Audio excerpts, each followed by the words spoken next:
expecting to happen today? Well, the situation today is a little different than it was yesterday. We saw Derzello win both of his games yesterday. Yeah. And, I don't think anybody would have expected that, so I won't say no. I think that since the situation in NA is a little different, it's certainly possible. Yeah, Derzello really, really killed it yesterday, and especially with all the difficulties he's been having. Now, I think on a little more of a serious note for Derzello, I mean, we've talked a lot about his just the unfortunate situations he gets himself into, but I think part of that as well was just the deck lineups that he was bringing, right? He opened them. We saw week after week where even though his draws were bad, he was bringing decks like traditional Daria, which are so draw oriented, and I think he was opening himself up to those opportunities. But in yesterday when he played, he really brought solid decks, made sure that he brought consistency, and that really helped with him, especially against the opponents he was playing. So I think that's going to be a really important factor for these players here. What is the lineups that they're bringing, especially after the changes? Envy, could you talk to us a little bit about what we're seeing in the current meta after the nerfs and the updates and the changes to all the cards, and kind of where these players should be looking, and then maybe if they're playing a step ahead, how they should respond to what's going to be expected, so to speak? I think as far as the meta goes, ladder never really reflected what we saw here. People are still bringing what they feel like playing. Like Fatina still brought combo decks yesterday. So I don't really. I feel like aggro's still good. Combo is still what it can just lose to itself. It just does that. It's just how it works in Shadowverse. The meta really is just whatever people feel like goes against who they're playing against. I don't really think that there's too much of a guessable meta, I guess, what I would say. So definitely, I mean, the story was very different in the expansion like Tempest of the Gods, right? Where it was very it was very deterministic in the sense that, okay, well, we know at least two of the decks that they're going to be bringing, and so we're going to learn how to fight against those. But I kind of agree with you. There seems to be a lot more personality coming through here, and so player preparation is going to be the key factor for these players moving forward. And in that sense, that means either taking a deck and having a little bit more tech put into it, which means certain cards that you would not normally put into the deck but are targeted for something you expect to be played against you, or you're just really looking to see their past results and their tendencies and trying to predict what those are. We have some interesting decks here. Let's talk about some of these.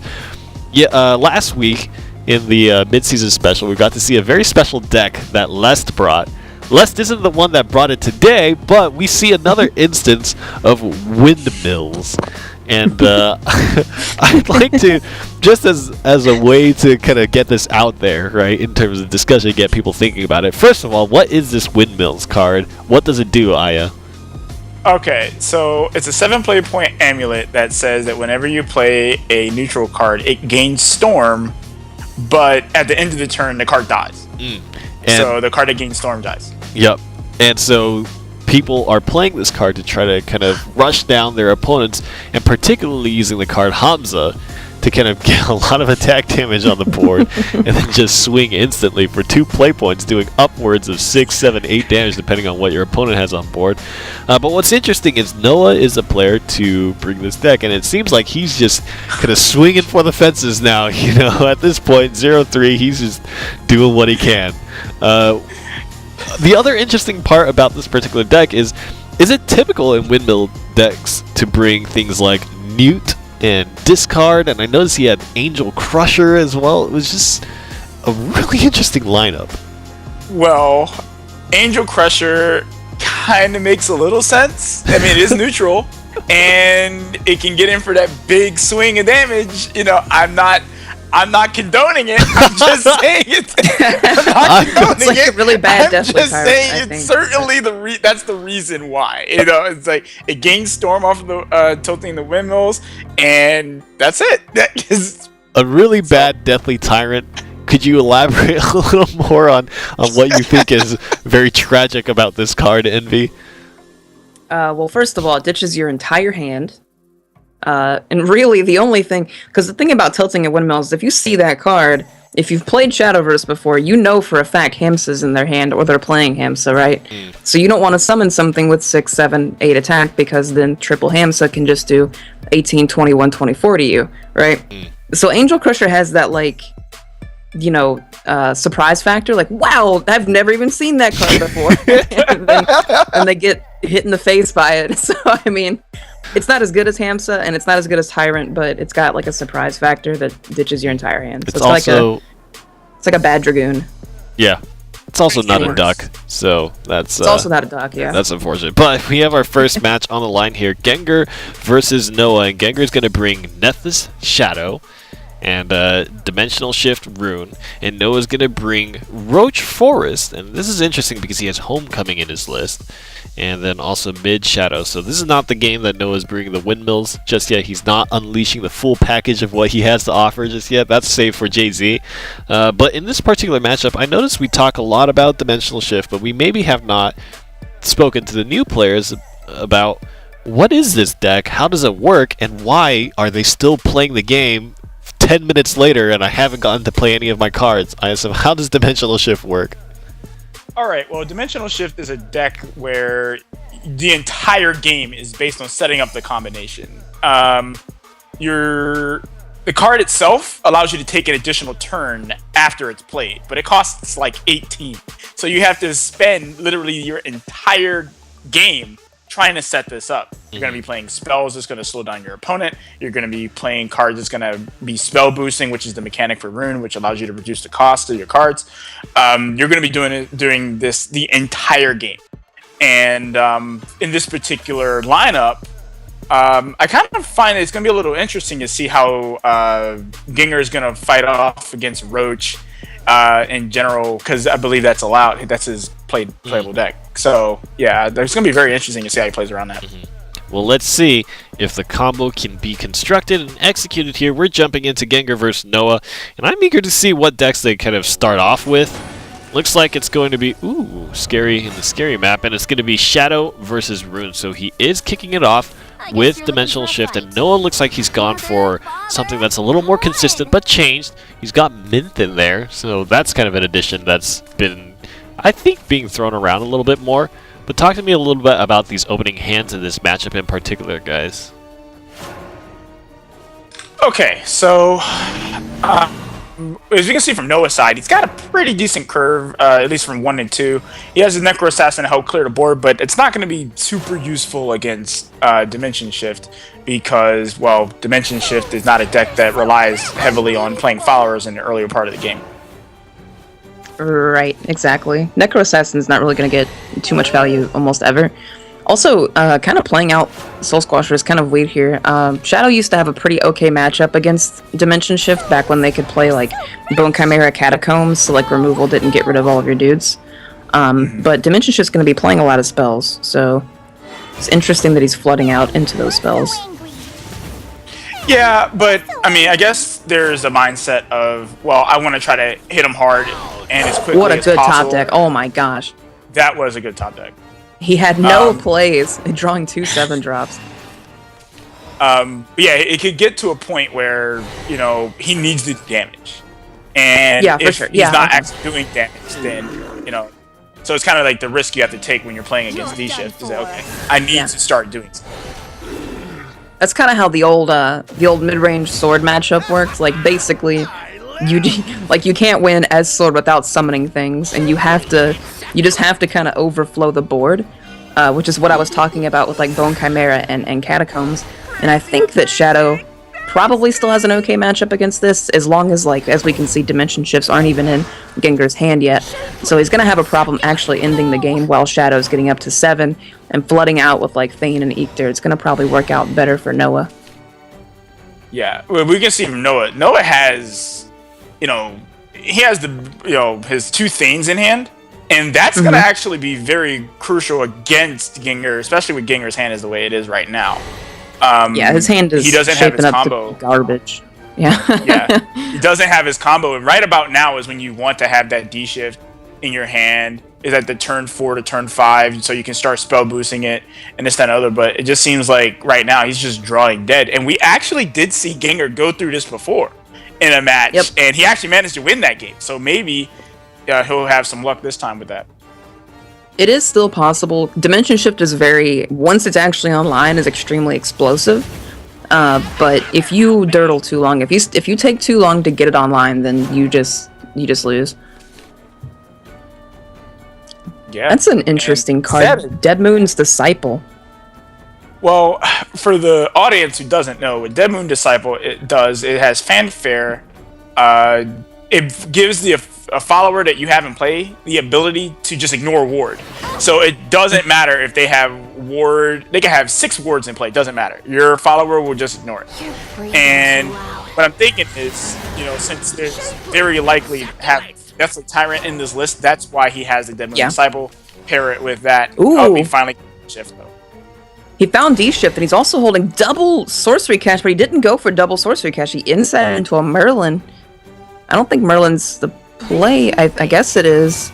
It'll spell boost the Dimension Shift, but he could have double Sword Cached there. It won't be long now. But you're also, by double sword caching, he's opening himself up to take, even more damage. And I think that's something that he still has to be mindful of, especially right now, because it's taking him this long to actually get a D-Shift in hand. So, he incited into that Merlin. He didn't know he was going to have an answer. Before the Merlin, he had nothing in his hand against the board, so Unbelievable. that was interesting. But Thane comes down for Noah. He finds another Merlin. Spell boost on Wind Blast was last turn, so that's actually at 2. Yeah.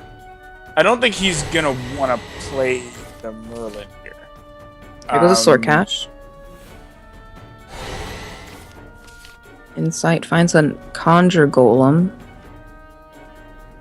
So if, let's say that Ooh. let's say you're Gengar right now, you're in this position, what would you do? You have to summon Flame Destroy here. I actually really like summoning Flame Destroy here, because there's too much damage on board, and Ictor is an instant, you lose immediately to Ictor or Cerberus if you leave these on the board.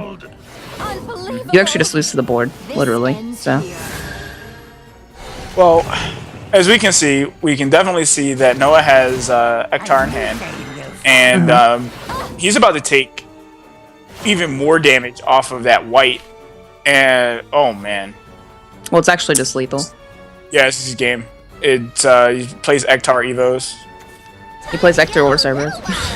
Yeah. Either one. But that's what I'm talking about. Like D-Shift, it's very open these days. Like it does have access to wards, but even if it did, like Dead Moon Disciple being in there, would just go around stuff like the Conjure Golem Assault. I forget the whole name of it. Yeah. It makes a 3/3 Conjure Golem. Yeah. He could just get around that with a random Dead Disciple. Yeah, Golem Assault, that's it. Yeah, that's just D-Shift though. Like D-Shift just loses out to aggressive strategies, so. And Noah played that game pretty well, actually. He did exactly what he needed to do. He started off aggressive. He did not let up that aggression. And it's just unfortunate that Gengar just kind of didn't really have a good hand or anything like that. He didn't really have anything good for a very long time. So Noah's switching to Forest, and Gengar's deciding to stick with D-Shift.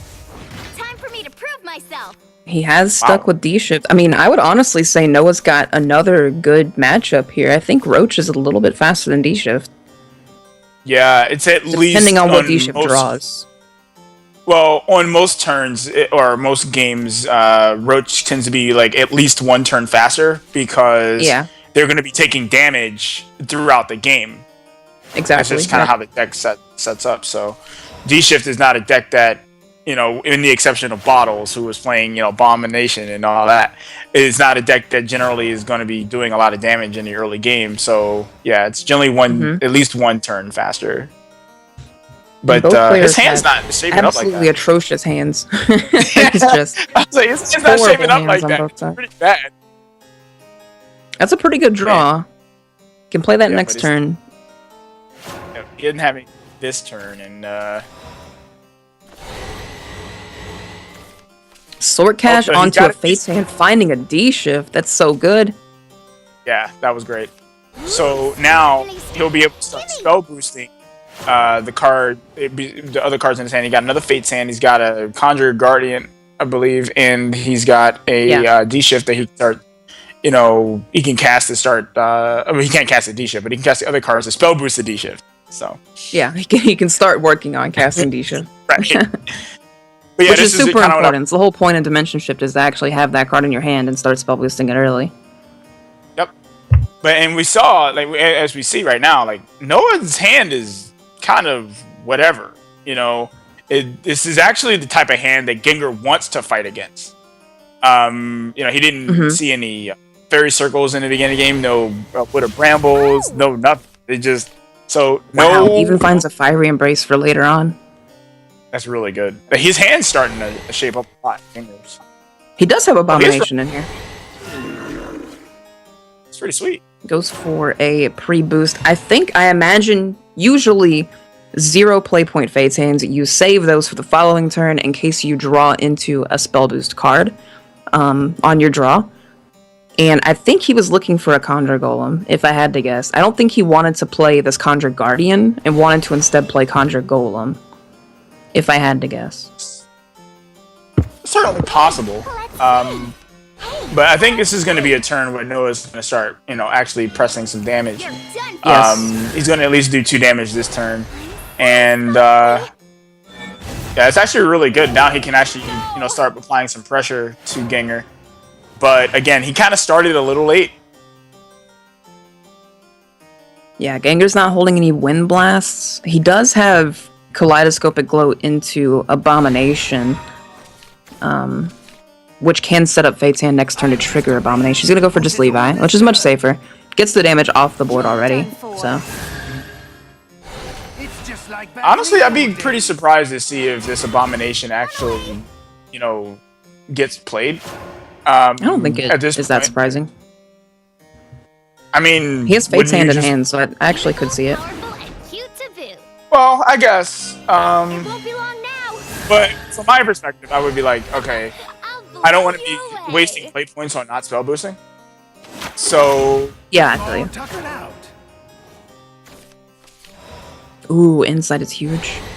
That was a really good draw. So... A third Levi's kind of awkward. Yeah, but for those who don't know what Insight does, it just simply draws a card. And it's a 1 play point spell. So... It's one of, if not the single most important card in D Shift, aside from D Shift. And there's the Abomination. Oh, there it is.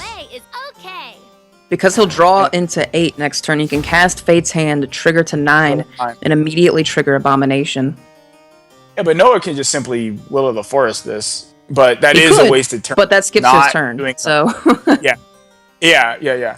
And, Noah's hand is, again, it's still not that great. I mean, he does have access to an EPM, so he can get some 0 drops in his hand, but the thing is, he's going to end up overdrawing, and yeah. So he's opting to skip his turn, essentially.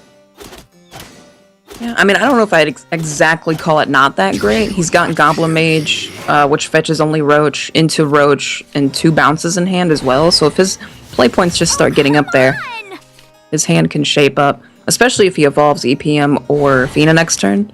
He's got setups. Well, the thing is, I don't think he's going to get there. Yeah, that's Gengar's what I mean. getting I don't think he's going to get there. Gengar's, his hand right now has really fleshed out throughout the course of this game. And Noah's hand is just kind of, well, I can't kill him yet. So that's kind of the issue that is arising here. And again, like I mentioned before, Noah was not able to get an aggressive game plan started early. Yeah, Gengar is able to... I don't think he's able to go off next turn. He does have... Yeah, no, he can't go off next turn, but the following turn for sure. Mm-hmm. So Noah only has 1 more turn to set up here. So the question for Noah would then be, should you go for just pushing some type of Roach damage now? And, say play... Or not at all. Unbelievable. Or not do that. But my line was thinking something more along the lines of... say he played Fairy into Roach into Ancient Elf to get back the Roach, he would have done at least 2 damage off of that. I mean, he played the Dance of Death. I think it was fine too. It still dealt damage. But yeah. Gengar's trying to find out if he has lethal in any way. I don't think he does. Well, let's see. I believe I can't tell what his Flame Destroyer is at. I think it's maybe at like 3 or 2 or something. He has a Dimension Shift at 8, a Fiber Embrace at 0, and a Flame Destroyer at 2. Okay, so well, I don't think I am 99.9% sure he cannot kill this turn. If he does, I will be I'll be pretty amazed. Ow!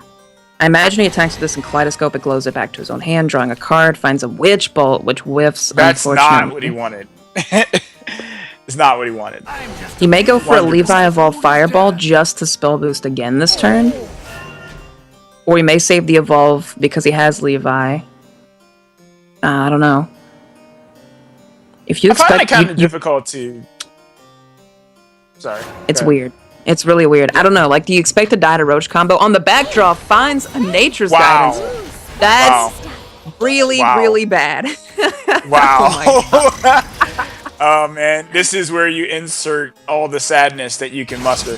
Like, not that it mattered. He had lethal, but, like, still. Yeah, he has the Evo point, and Noah is actually gonna take this game. He has exact lethal. God, like, oh yeah, I actually goodness. couldn't see the other. He actually still already had Nature's Guidance. Yeah, I couldn't see it either. Gengar, I don't know if Gengar expected to die on the back draw like that or not, but man. Yeah, I wouldn't have expected that either. 0 cost drops for Forestcraft are insane. They increase your damage output by so much, and that's Roach. That's what happens when you play Roach. Yep. And I mean, Forest is the best faction in the game. So, I think we can all agree with that. That's what Aya said I'm before, still like not on stream. okay. So Yeah. Okay. Forest over the course. A few games, but it's not happening. We'll see. We'll see when the playoffs roll around. All right. We'll see what happens when the playoff rolls around. So that actually gives Gengar his first loss, and I think the prophecy might be coming true. Gengar may be pulled down to the world of 3-2 score lines and have to fight out amongst, the ravenous. He just needs one more win. If he gets one more win, 4-1 is guaranteed in the playoffs. So yes. So if he gets one more win, he can do it. Yeah. It's a very dangerous territory. But let's take a look at, I think it's worth mentioning. Yesterday, the EU round robin wrapped up, so we're going to take a look at the standings here, and there's just some clarity that needs to be made. Yesterday on stream, after doing some quick admin math, we found out who the top 6 players were. What's true still is that Akamaru Red, Shibi, and Kionis are going, and then Fatina, Sizoni, and Essia are going, but what's just a little bit different is that the seeding is a little bit different. Fatina is actually found to be the first place winner from Group B, with Sizoni being in second and then Essia being third. So that just means that there's a little bit of implications on how the brackets are going to play out and who their opponents are going to be and who's going to get the bye. And that's just a little clarification that we wanted to make sure was communicated to everybody. So Fatina, number 1 out of Group B, Sizoni number 2, and Essia number 3 out of Group B, and there you guys see it on screen. And that 3-2 lineup there you see on Group B could be something that happens in North America here, so I'm eagerly awaiting that moment and delivering more mathematical and logic problems for the admin. So Nice. I'm waiting to see their faces of despair when that happens. But Noah taking his first win, he is now 1-3. He could go 2-3, and like I mentioned, there still is hope. It's very reliant on his other friends in the field right now and how they do. But he still has a chance to make it in. If he gets 2-3, he could get that number 3 spot into the playoffs if everybody on the bottom 4 of the round robin go 2-3. But we'll see if that's going to be the truth. The next match we have on the table is Hack the Rocks versus Kier Mango. Now, Kier Mango is a very interesting player to to look at. He's been quite successful. I think his scoreline was 3-1 off the top of my head. I believe that's what it is. So this last match will actually decide something here. Will he go 4-1? And as Envy mentioned, as far as I know, guaranteed to go into the playoffs. I believe he can 4-1 should be guaranteed. Yeah, I believe it could be a situation where there's 2 4-1s and then everybody else is like 3-2 or 2-3 or something like that. Some combination of that. But Kier Mango is very well positioned to move on here, and his opponent is Hackterox, who, incidentally, we have the best wishes for you, Hackterox, as he is currently escaping from Hurricane Irma and is playing on the road. Ooh. So oh my gosh, we hope dude. that you're safe. Thank you so much for still playing in the Shadowverse tournament. I'd be scared. Oh my god. I'd be. So you're saying we're not going to get a webcam, right? Yeah, no, we're not. We're not gonna. He's literally playing on the road. I heard. But the best wishes to you, and hope you and your family and all your belongings and your close ones are safe. And to all you viewers out there as well, just make sure to don't do anything silly. Don't shoot guns at the hurricane. I saw a news post about that. Texas holding that line. don't do that. Shoot it dead. But there's nothing wrong with just being safe and moving away, and that's completely okay. So, best wishes to all of you out there. But Hackterox versus Kier Mango, let's talk a little bit about that as the match is about to get started here.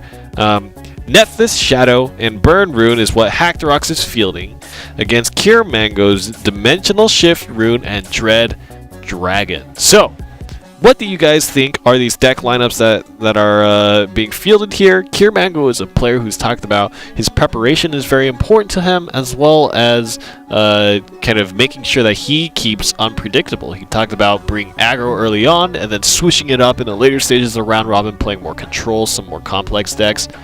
What do you think his chances are, Aya? How do you feel about his deck lineup? I think that he has a pretty good chance. He prepares very well for events that we've been seeing. He's been bringing all kinds of different stuff. So it's really hard for his opponents to prepare for him, And one of the things that we have been seeing, and I think Exodium brought this up yesterday, is that we've kind of been seeing people kind of get a little stagnant with some of their decision making. And we see yet again that he's making yet another change to the way he's bringing decks to events. So I think he has a very good chance of winning this out.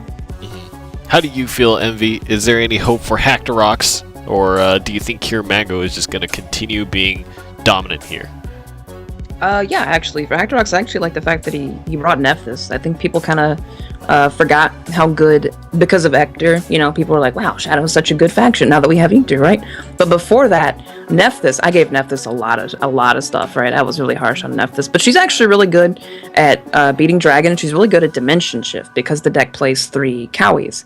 And if you have a Cowie on the board, Dimension Shift can't beat you. They can't kill you, because what's going to happen is you're going to attack it, or you're going to Fiery Embrace it, and it's going to kill the other Destroyer. They're going to heal for 7, and what do, right? So I actually think his matchups are really great. Kawi, definitely a very, very strong option against Dimensional Shift. And if you guys don't know what Kawi does, he's 7 play point follower, and he has a last word effect. He has ward, so you basically have to swing into him unless you have that Dead Moon Disciple that we saw today. Yeah. But The crazy tech. he has ward, and his last word effect is that he randomly targets the highest damage followers on the opponent's field and destroys them, and then heals yourself for the amount of attack that card had. So obviously a Destroyer, being really big and beefy and really cool, will heal for a lot. I think the most we've seen a Kawi heal for is it killing a Bahamut on the drop, and it's healed a full 13 damage. So I just want to see more of that. I just want to see Kawi healing. I want a statistic for the amount of health points healed. I'm sure in Tempest of the Gods we're going to have some insane amounts. Once upon a time when Sybil healed a bunch, and Dragon was literally just Dragon was better at healing than Heelhaven was, actually. It still is. It hasn't changed. It still is. It's all the same. Yeah. All right. Oh God. Oh goodness. It's a Rune Mirror matchup. All right. Well, we've seen a number of this before. Burn Rune seems to have somewhat of an edge against Dimensional Shift in some cases, but we've seen things go crazy. And I think at this point it really depends on their mulligan decisions, but talk to us about what's here, Envy. How is this game kicking off for these two players? Well, pretty textbook mulligans for both of them. Are just looking for Kurmango was looking for early game removal, Hackdrox was looking for early game aggression, and Kurmango actually found a Fire Chain. That's a really interesting card. Yeah. Very interesting. But Fire Chain, I don't think it's going to be on the graphic here. It's a 4 play point runecraft spell. Used to be in every D-Shift deck ever, but we kind of cut it out. It says deal 1 damage to a random enemy follower with spell boost. So you can play, 4 spells, spell boosted 4 times, and it does 5 damage randomly. So, and that just keeps going up and up. So. Now, Hackdrox has quite possibly the best card to fight against D-Shift with, and that is the Magic Illusionist. Okay. Oh yeah. And not only that, but he's got sigils too. So for those who don't know, Magic Illusionist is a 2/2 play point 2/2 that has last words, Perform Earthright, summon a Magic Illusionist. D-Shift is pretty limited on its ability to be able to deal with Magic Illusionist. So in many ways, it ends up being a make or break in the matchup. Mm-hmm. We actually saw Kurmango just go face. He didn't want to kill the Illusionist and give Hackdrox that draw, since he knows Hackdrox will probably end up attacking Levi anyway. Probably not though. So, if I were Hackdrox, I wouldn't bother. I would just start going. Yeah, face. I wouldn't bother either, but you know, maybe. Well, I mean, if he was worried about the Evos, then that's one thing. But the problem with that line is that he shouldn't really be worried about the Evos at this point because he's the second player, so he's the one who's going to get into Evo first. They should just be going face. And Hackdrox actually got an amazing top deck. He actually got he got Dwarf Alchemist that he could play next to the Iron Scrap Smelter that he already had, which blocks Levi from even having the option of attacking a 2/2 now, which means Mango is going to get hit for at least 4, unless he pops a spell next turn, or this turn, rather. This is actually already looking really, really bad for Mango. Yes. Right now, that we can tell, he could use the Secrets of Erasmus, but he is risking hitting the Magic Illusionist. Yeah. Because that randomly targets. So, for those who don't know what Secrets of Erasmus does, it randomly hits a follower for 5 damage. But he didn't play that. Looks like Mango's going to opt to play a Merlin down. It kind of almost has ward, but not really. Like Merlin, you don't want it to attack you, but you know, you could just not ignore it. Yeah, I would completely ignore it also. Pretend it's not.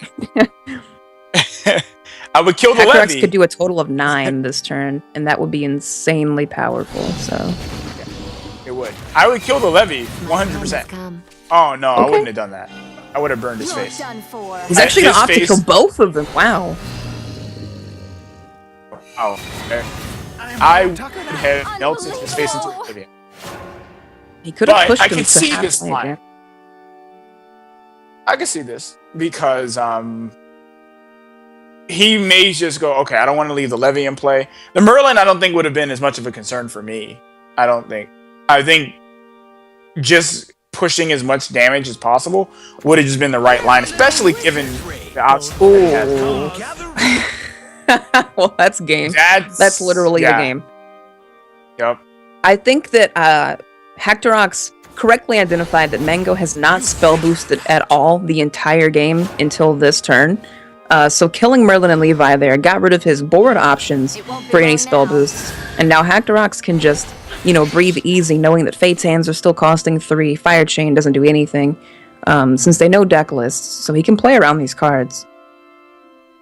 Well, at this point, like he has, Hackdrox has access to 2 sigils basically, for like down there because he has another alchemist. So he has access to 2 sigils, and these are definitely going face. So he's gonna be at Kurmango's gonna be at 5, and he's nowhere near winning this game. Yeah, this game is 100% over. Yeah, Fire Chain's doing 3 for 4 play points. He can make it do. He could actually just play Angelic Snipe onto the board, play Fate's Hand to boost the chain even more, but even then it's only doing 5, and the board's got a collective health of the board's got goodness 13 life, and he goes for the taunt. he hit him with the emote. He said, Oh man, how do you feel right The now? board is You on can't 13 win, life. bro. Or did I say 13? The board has 10 life, and now it has 9. So the fire chain can maybe kill the 6-2, but it won't matter. Nah, It's not even going to. It's not even going to. doesn't matter. Doesn't matter. Yeah.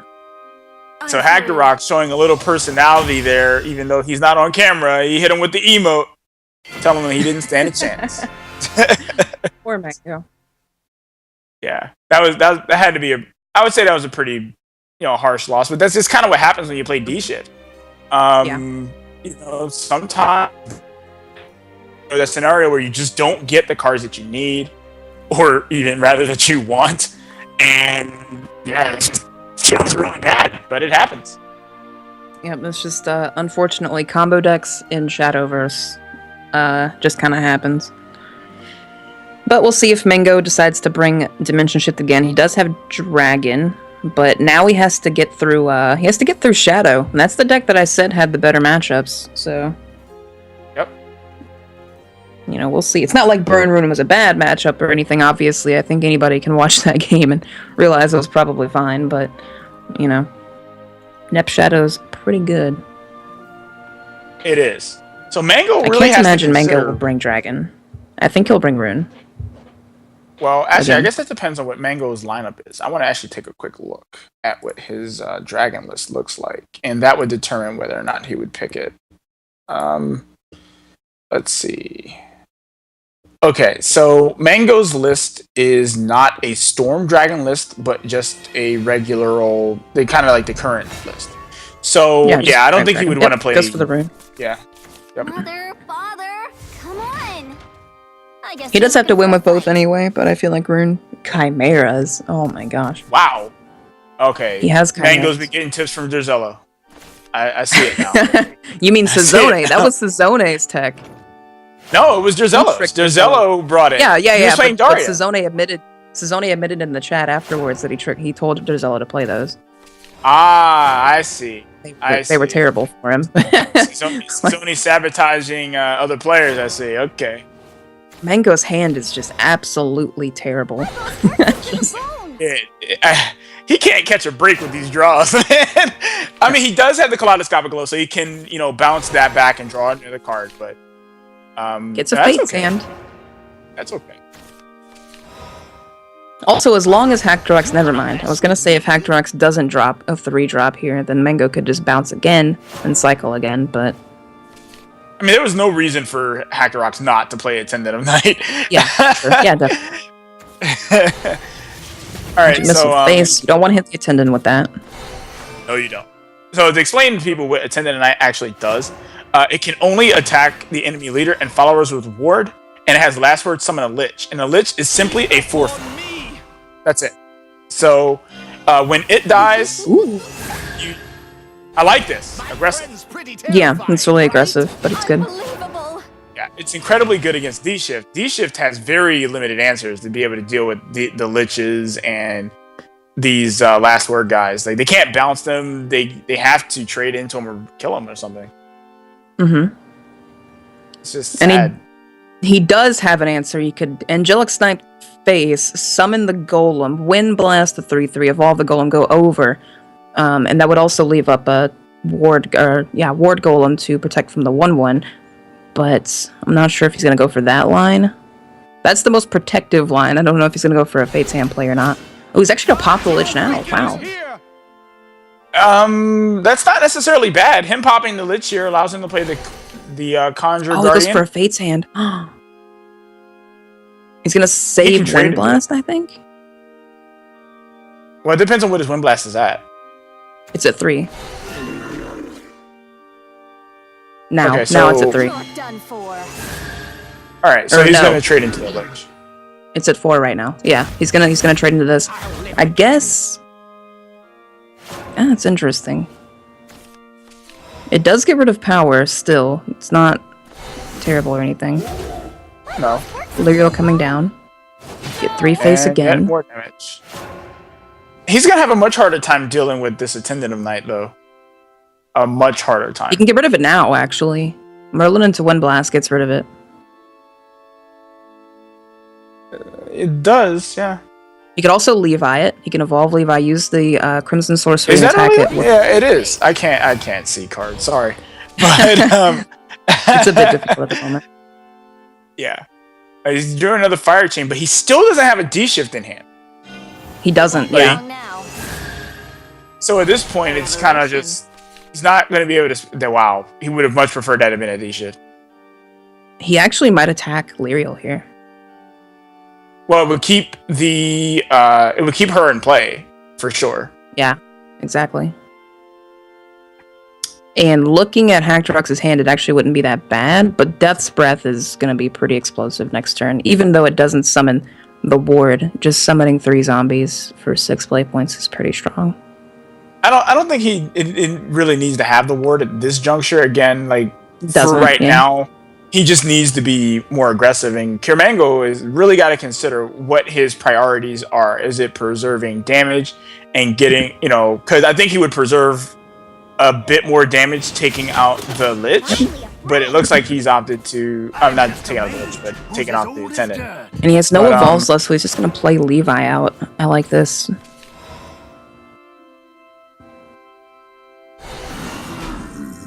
Unbelievable. Fair. Want to play? Hackrox might just decide that, you know what, That kills the Merlin outright. The board trades That better does- for Mango now, but... Chimera. Oh, it's such a dead draw. Oh my gosh. The board does trade better now for Mango. Finds a Dimension Shift finally, but you can't let Merlin attack more than once, so... well, no, you generally don't want Merlin to attack ever, but So using really... Angelic Snipe and Double Wind Blast, he can actually clear the board, but he goes for a Sword Cash instead. maybe he doesn't see that. Like, that could be it too. Like, he just doesn't see it, and maybe he just is, okay, I have D shift now, I'm just gonna focus on that. It And is he's possible. not necessarily the most immediate, I guess I'll say, danger, but maybe from his perspective, he doesn't see that maybe he's in a lot of danger. But we see that Hackrox has 2 Kawi's in hand, and we know how much of a pain Kawi is for D shift. So True. It could be possibly saving Wind Blast for the 8 play point plays. Like Nephthys herself. It doesn't really do anything to Mord, but Nephthys you can get rid of. You've gotta see me dance. okay, so now I got a completely irrelevant question for you. It's completely irrelevant. It has nothing to do with the game. We know that Hackrox is on the road. If you were him, where would you be going instead of like just if you had the choice? Where would you go? Like in the real world? Yeah, like, he's on the road right now playing Shadowverse. Even though he's getting away from the hurricane and all that. So Well, I mean, Northern Louisiana is fine. So Northern Louisiana, the tip of Florida. You also come into Biloxi pretty quickly, and I think Biloxi is pretty okay. no. I mean, like, if you could choose where to go, like, Should it go anywhere? Where would you Oh, go? I just drive to, Yeah, I'd like- drive 4 days straight to Cali, dude. Hit up California. Why not? Right? Just get away from the hurricane to go get hit by another hurricane and an earthquake, because Cali gets earthquakes every day. But, that's fine. God, Mango's in such a bad spot right now. Like, he can double Wind Blast, but like, what does that even accomplish, right? yeah. This is the kind of the power of Attendant of Knights, or rather, I will say, persistent followers against Yeah. D shift. Yeah, sticky Is that- anythings against Dimension Shift are really annoying. Very persistent. Just look, man, you can't deal with my board, bro. Sorry, man. And This is why when before Catacombs got nerfed, before Shadow Reaper got nerfed, and like all those cards were like brand new, Dimension Shift on ladder had something like, I don't know, like a 20% win rate or something, because like Shadow just auto beat it. Like you couldn't do anything against it. Yep. And Hackrox is quite primed to just run away with this game. Like, this game is pretty. Yeah, I think it's pretty much. This game is basically over. Mango's Dimension Shift, the first one is still in double digits, so Oh my goodness. it's not really anything you can do. I'll show Yeah, you. this is. There's literally nothing that. No. Yeah, there's nothing he can do. Like, I'm trying to think of another line that he could take. Like, maybe he could, you know... Oh, boy, not what you want to say. Yeah, there's no line.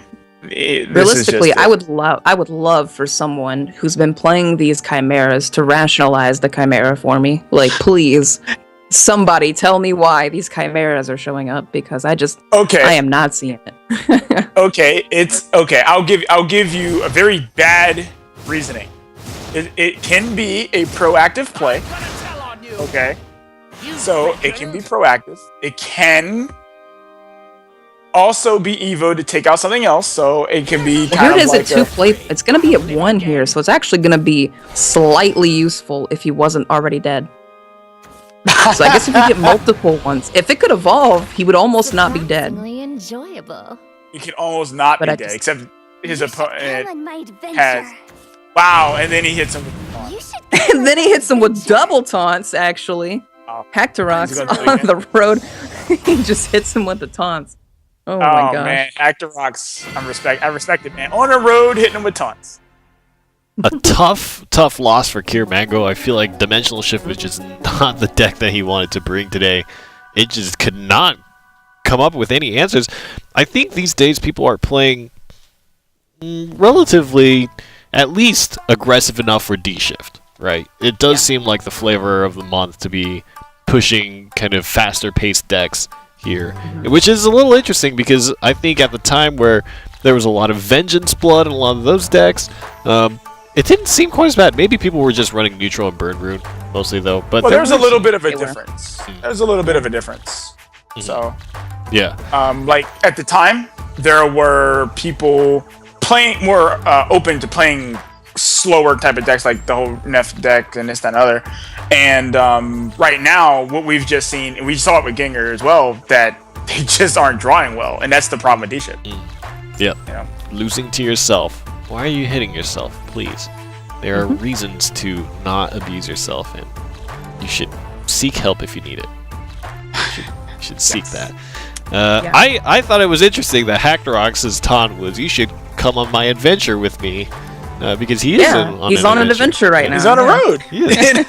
And he's done very well for himself, gaining a win, and that means Kier Mango is going to end at 3-2. So he is caught up in the chaos that will be. He's in that danger zone. Yep, he's in the danger. Exactly, the danger zone. That's what we'll call it, the danger zone. We'll see how many other people are in the danger zone. Gengar may be one of them, but the next match here is going to be a real interesting one, and I'm really looking forward to this. Mana Surge's Jay-Z against Mana Surge's Noah. Now Jay-Z has a Froggy and he has Storm Haven, and no, I'm not saying that it's not Neutral Haven. He doesn't have a Lion. Doesn't have neutral cards. It's actually just Storm Haven with Garuda. It's just there. That's what it is. And what was banned out was Aggro Vengeance. And so we haven't seen that deck in a while, and it got banned out. Meanwhile, on Noah's side, he's got Windmills with random newts and stuff in there. And, well, unfortunately, his banned deck was Support Cannon. Why would you ban that? Why would you Noah's ban gonna that? win for sure. I watch enough anime to know that Noah wins this game. Okay? There's no way. There's no way Noah doesn't draw the perfect card at the right moment and just wins. It's gonna happen. I want to watch this anime. What are you watching? Yeah, it's just the season 1 of Yu-Gi-Oh, dude. He's gonna top deck. He's gonna stab the moon, and he's gonna break the field barrier, and he's gonna win, dude. What we need to tell Side Games is to take the Shadowverse Open and create a Shadowverse anime that is about these competitors. That'd be dope, dude. Could you imagine the moment Les top decks Grimner in season 1 of the Shadowverse Open? Yeah, or like There's some guy with like spiky the black hair. caricature of someone's Les. Bahamut. Yeah, exactly. It just like zooms in on his face, and zooms in on Grimner. Don't vile Grimner. Don't vile Grimner. Grimner's great. I have the perfect answer for everything. Here's Grimner. Just Because you guys wins. believe Grimner so much, that's why there's mad cyclones going on in the world. But his last deck does not get any less hilarious. Noah's running Path to Purgatory Rune, which, you know, hey, That's pretty competitive, actually. Okay? It can be Don't pretty even- good. Yeah. It's a little bit more I'm surprised viable that than the that one others. didn't get banned. He actually, out of all 3 of those decks, that's the most competitive one. So I don't know why that one didn't get banned. I just wanted to see Roland win something. That's all I wanted to see. It's not gonna happen. Roland, community. Season 3 is coming up. October 7th is going to be the first qualifier. Show these two that Roland can win. I think the North American competitive community should just all collectively submit Swordcraft decks. Just like take away one of your deck slots, just make that Swordcraft with Roland so that no matter what happens, Roland will have won. And then everybody commit to banning everyone else's sword deck. No. So no File one your can win Rollins, with people. Roland. Free vials. No. Free vials. No. Fire Rollins. No, you can't do that to Roland. JC versus Noah coming up. We're not going to see Roland because it's banned out. And the other Swordcraft deck is Froggy. Talk to us a little bit about Froggy. I know it might be a very short and simple answer, Aya, but what is Froggy Sword all about? It's about being very difficult to hit and hitting the opponent in the face. There you go. That's about as easy as it gets, man. The frog itself, a Vagabond Frog, has Ambush. It's a 1/3 for 3. And generally the strategy of the deck is to just pump it and flood with other stuff that, again, have Ambush that your opponent can't target or attack and just jam face. That's it. Sounds like a great card to play if you don't want your opponent to do anything to you. I hate that they play cards. I'm just gonna not let them play cards. I like it. I love those kinds of decks. I like Roach. I like D-Shift. Like You're such Froggies. a scumbag, man. I actually have not played Froggy myself. I should construct a Froggy deck. Such a we call those scumbag, people dude. scumbags, by the way. Like, zero interaction. I'll have Cards you know game. that Sizonia and I think that that's great. We don't run away from our identity. Yeah, but he plays funny scumbag stuff. He plays snowman combo. You get one turn to answer that, okay? You don't get any turns to answer a frog unless you're playing Haven, so. Small differences. Alright, JZ versus Noah, and it's gonna be Froggy Sword versus PTP Rune. And I guess we saw a little bit of PTP in the mid-season special, but what is Path to Purgatory and how does it win games? Because it's a little strange, it's a little off the beaten path. Alright, Envy, go ahead. It's your card. Oh, so Path to Purgatory, best card in the game, by the way, very fair. It's a 4 play point amulet. It's neutral. And it's basically, if you have 30 shadows, which is the mechanic that you get when anything dies or you play a spell or anything, if you have 30 of those, if you accumulate them up, you activate this amulet at the end of your turn, every single turn, and it wipes the board. It does 6 damage to every enemy, including face, and they stack, so... Now, pretty good. taking a look at Jay-Z's hand here, He drew the he's got a curve. curve, for sure. Yeah. Okay? Cards upon cards. And that Vagabond Frog is going to be there for a while. Not in his hand, but it's gonna be Jay-Z's on hand board. is also kind of a flavor win. At least most of those cards could have been taken out of Naruto. They're all ninjas. So, that's pretty cool. Boy. He even has Frog on curve, too. Wow. Yeah, you can just jam Frog right here. Not even bother with the trading, just go face. Well, this actually Noah gives forces- him an interesting situation here, but yeah, I agree with the face. You know that Noah's gonna do the back trade, as Jay-Z, you know that, but there's no Conjuring Force to worry about yet, so you don't have to care about these snowmen yet. Well, the reason he wouldn't have bothered the trade, Jay-Z would have lost out on 3 damage going to trade in that scenario. exactly. It just doesn't really make any sense to do so. And then only to lose his followers anyway. Just doesn't work out. So, yep, there's the trade. He's gonna go face for 1. Oh, okay, This so evolve. Actually could could Shadow Flame that. Yep. this frog is getting evolved 100%. 100%.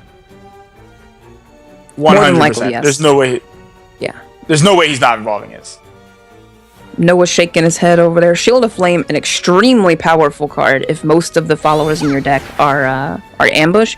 2 play points to do 6 damage to a targeted follower. It's not random. So, along with the combination of Vagabond Frog, who gets ambush every single turn, it's an absolutely insanely powerful removal spell. Now, I actually was incredibly glad that they printed this card when Wonderland came out. I was like, I really want something that I could play other than Whole Souled Swing that would actually take out these 2-3s and this, that, and other, and they gave us this, and the potential to take out something with 6. That's crazy. So I think I would like the card a lot more if it wasn't ambush oriented. I don't really like the ambush mechanic very much personally, but yeah, it's an insanely powerful card. And the whole 2 play point 3 damage thing was something that almost every faction had access to at that point anyway. Like Breath of Salamander, Zombie Party, even Undying Resentment, still a double up in that same faction. So Sword just having access to that is pretty huge. Well, Sword having access to it before was kind of like, really? Oh, wow. Altered Fate in hand, another Froggy. I would just play Kunoichi Master here. There's no reason to play the Frog. Yeah. Kunoichi is good. Kunoichi sets up lethal anyway. Everything has ambush, so he can't kill anything anyway, so... Yep. So disgusting. I think he actually might keep this in ambush. Or disco phase? Yeah, that makes sense. Because you're gonna replay a bunch of ambush anyway. Yep. And then Frog goes back into ambush, and then Jay-Z's got a big smile on his face, like, I know you can't do anything, man. Yeah, Jay-Z knows that there's nothing that we can do. 100%. Nice Altered Fate, man.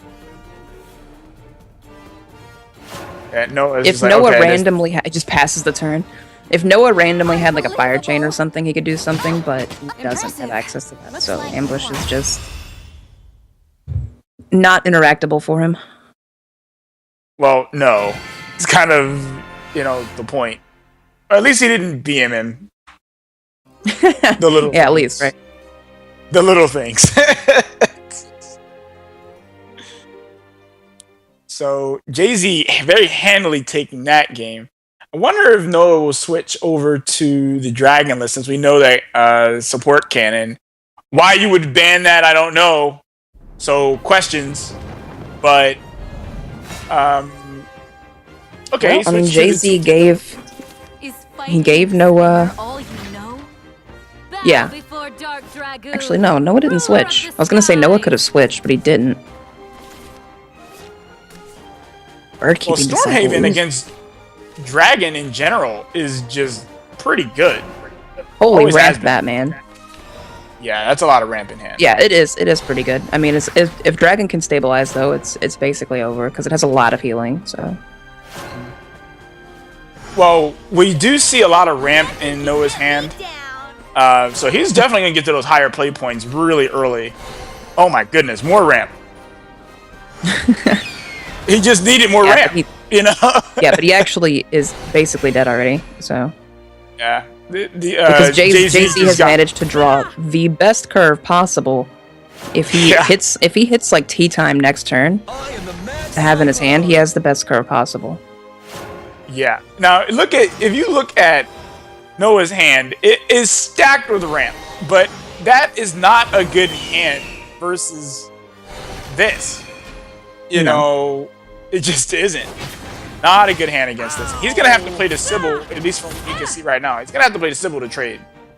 And that means he's not going to get to ramp because it's not turn 5. Oh, well, he did get that. Oh, wow. He actually just doesn't. Wow. Wow. He just said, you know what, man? I guess his plan is to hope he doesn't die. I guess that's his plan. Not exactly the plan he should be going for. He's got a big smile on his face, too. He's just kind of like, yeah, I'm dead. Well, he didn't put Dance of Death online, so Jay-Z actually doesn't want to play anything this turn, I don't think. I think he wants to float all of his play points. Honestly, he doesn't have to play, really. Like, this game is over. Yeah, this game is over. Next turn, Garuda pops the Aria. Yeah, like, what does he do? Other than die? He conflagrates. That's exactly what he does. Okay, but it doesn't matter. Jay-Z with the absolute best curve I think I've seen in Garuda Haven since, Garuda Haven was a thing. Amazing. There it is. Jay-Z beating Noah. The decks didn't go very far. Froggy's sword was really effective. It's hyper aggro, man. You can't interact with hyper aggro like that, so... It was really, really effective. We've seen a few times where Froggy's sword has fallen flat on its face, but that certainly was not one of them. And so Mana Surge Noah will be ending his run 1 and 4. definitely knocked out of the tournament now. And Jay-Z will continue being there. Is Jay-Z caught up in the... I believe he was 2-2, right? So now he is 3-2. He's 3-2 now, I think, yeah. He is in the chaos so he's in the well. danger zone. He's hanging out with Mango there. So Mango and Jay-Z, Gengar yet to join them. Gengar is one loss away from being into the chaos zone. And so we actually have that match coming up here. Next, Gengar versus Diz Underwear. And I believe Underwear is also 2-2. So this is so I guess it could only be either Gengar or Underwear at 3-2, right? Because if Gengar wins and he's 4-1 and Underwear is I guess 2-3. So no, actually, if Underwear wins, he's 3-2 and Gengar's 3-2. Yep. So then we have a 4 so tie. This is actually the most important game of the day, I think. Oh, Yeah. Oh God. Because this Right. could set 4 people at 3-2. Underwear. You know what you have to do. You have to win. This could just emulate EU if Underwear wins. You're gonna have to win Underwear, and then everything is gonna go crazy Give because him of a a wedgie, 4-way bro. tie. Yep. Wedgie.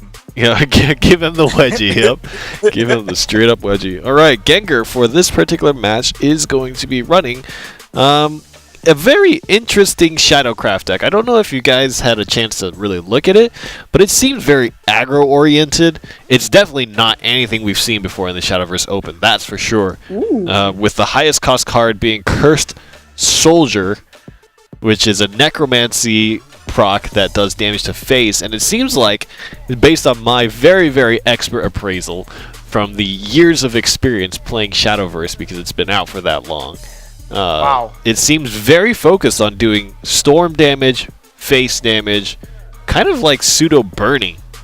It's a throwback, yeah, it is. This is It's, a reminiscent of very outside of the old random aggro- Odile. This is just it's And we- even I don't Odile think is we kind call of it burn burned, shadow, right? Because you but play aggro Odile. shadow. Yeah. Yeah, So- it's got an Odile for the burn, the face burn.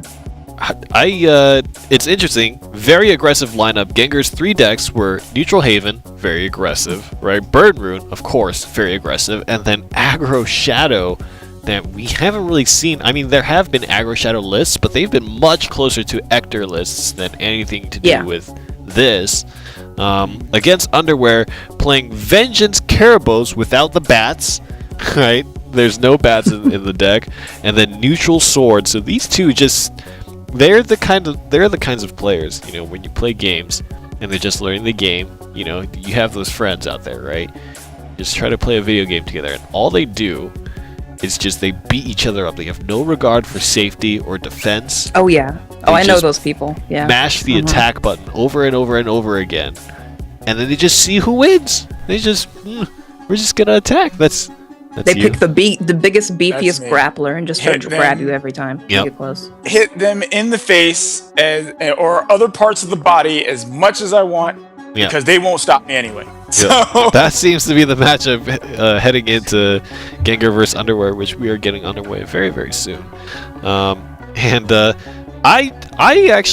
interested to know what the result of this tie will be if Underwear wins. I want that situation to happen. So I think I'm going a little bit for Underwear winning here. Obviously, if Gengar does win, then that's very safe for him. He can safely be at 4-1, and then I believe it'll just be. As this is the last match of the round robin, if Gengar does win, then that means Cure Mango and Jay-Z will be securing their second and third place spot, but I'm not sure who actually comes out on top there. It might be Gengar Cure has Mango. really good tiebreakers, I think, because he's beaten Cure Mango. Has he beaten Jay-Z also? I think Gengar has. Possibly. I think he might have beaten 2 out of the... Even if Gengar loses this, he should have really good tiebreakers with the other... with the other 2 people that should be contending, so... Yeah. Well, we will see what the result of that is, but here we go. The fated matchup here. Canada versus USA. Diz Underwear versus Gengar. I like how that name worked out for him. Diz Underwear. yeah. As opposed to Dad Underwear. This underwear. I'm a little disappointed that he's not like wearing underwear on his head or no, there's no underwear in the background. I'm a little kind of disappointed. Yeah, both have very bland walls. There's no... Where are the books? Yeah. Where is the ice cream? Where are the Woody dolls? It's like, I'm just a little disappointed, you know. But anyway, moving on to the game. Underwear's hand is, wow, okay, not the card you wanted to draw. I mean, it's getting there, but Gengar's got a much better slew of options available for sure.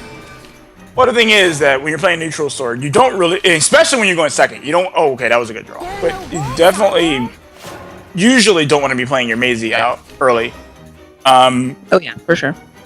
You know, especially when you're on the draw. But Underwear has a completely different mindset. He's like, you know what? I'm gonna do that. Okay. So.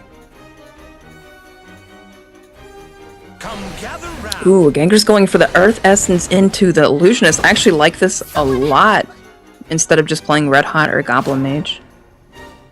Well, going for this again, Sword can have a little bit of a difficult time. Most classes, for the most part, can actually have a really difficult time dealing with the Magic Illusionist. Like Haven, not so much, obviously. And in some cases, Rune Mirror matches don't have so much of a problem because they have Kaleidoscopic Glow, and in some cases they have Calamitous Curse, or even Petrification. But in the Sword matchup, it's pretty difficult to deal with the Magic Illusionist. No easy polymorphs, which would change the Illusionist into something else, and no access to Banish, so it's gonna stay there for a while. So one of the more difficult things or intricacies about facing against Burn Rune is deciding on, like, when you're going to break the sigils. As we see right now, Underwear is definitely going for breaking the sigils. And I like this a lot because the Halo Golem doesn't get activated anymore. He doesn't have any sigils in hand, so the next time he actually kills the Illusionist, it will just be gone. But breaking those sigils is a very important part of the matchup. It is pretty good. He does have Levi to answer backwards here, though, so, and another one to follow up with, so it's gonna be pretty okay for Gengar, I think. Well, he'll certainly, if he wants, he could clear out Ford. Yeah, and that's what he's gonna do. Alright. Interesting. But we Chose do not see to that. use... Chose not to use what? Is impatient. It won't be long now. Heart Guardian evolves the ward, wow. Keeping Well, the Bane you at full generally health, don't. even though he You knows generally Gengar don't has want- access to a Crimson Sorcery. Well, you generally don't want to do that with the Bane anyway, because let's say he evolved the Bane, Bane would still die to Crimson Sorcery. So it wouldn't really change much in that regard. So evolving the ward, I think, was the better line of play. I mean, really, they're all But- mostly the same. And if, like, a removal is Yeah, in the available long- for one, if- it evolved. Yeah. And another Levi coming But- down. This is just, these Crimson Sorceries are really good against Council Card Knights and Alwedas if you had one. Which he does, actually. It's all jammed up in there. Yeah. I do kind of wish that they weren't so jammed up in there, but You can it's see, hard like, for me less to than see half them. the card. Yeah. But anyway, so Underwear does have access to Alwedas. He does have access to another Council of Card Knights. Although I think he may want to save that. Ooh, goes for Alwedas. Nothing wrong with this. Again, he needs to. I'm all tired out. I think he needs to start being a little bit more aggressive. I mean, being neutral sword and your opponent's still at 19. You know. Well, on the same token, you know, you're Dirt Rune and your opponent's still at 16, so, you know. Well, more specifically Burn Rune, but yeah, you're right. Yeah, sorry. No, that's fine. But yeah, there is a kind of. Ooh! Don't forget. Wow. He's actually just gonna get really aggressive here. Pop the Master Mage. This seems And the fire. incredibly aggressive. I think So, Gengar he's heard like, us and decided to just go in. Just like, I'm going in, dude. Oh my gosh. And he is about to feel the pain. Value. However, this walks right into mutagenic bulb. So, yeah. Yeah, Mutagenic Ball is definitely going to do some work here. And not to mention, Underwear is at already a pretty low enough life total. So, I mean, basically, he just gave Gengar 3 Mutagenic Bolt targets. So he just gave Gengar more damage on him. which is unfortunate. But sometimes you just kind of have to go for that. And it wasn't like Underwear's line of play was even bad. He wanted to push more. No, it was a lot of damage that he put on the board. He also set up for a Rabbit Ear Attendant. Since they had 4 life, they were unlikely to die from anything except for this. So, and they're all neutral, so they, you know, Rabbit Ear Attendant would have drawn for all of them. So, but at this point, I mean, you just play this Sigil or that. Sorry, the Alchemist. And it's going to 5, which is very dangerous number when you're playing against Burner. A very dangerous number. Anything below 6 is very dangerous for you. Yeah, the Halo Golem's already 3, so... Yeah. Anything below 6 is exactly what you don't want. I guess 7. Leading with a Goblin Mage. Interesting. I guess he's just putting Geno out of his enhance. Yeah, he's gonna use the Geno here more than likely. Well, he will be able to play the Goblin as well, so it's not like he's leaving the point. Death is another fiction. But again, he's really close to dying, and the Gengar is at well, never mind, he is dead. Gengar drawing top deck lethal right there. Easy. Yeah. I'm like, well, never mind, he is dead. Okay. Poor Underwear got kind of like a stone face. Yeah, he's just like, man, you know, I died to burn. I don't even care. He's just like, whatever. Yeah, nothing given, man. Nothing given. So, but he's not out of it. He can still win the game. It's just yeah. Reverse sweep for sure. Gengar still has to win 1 more.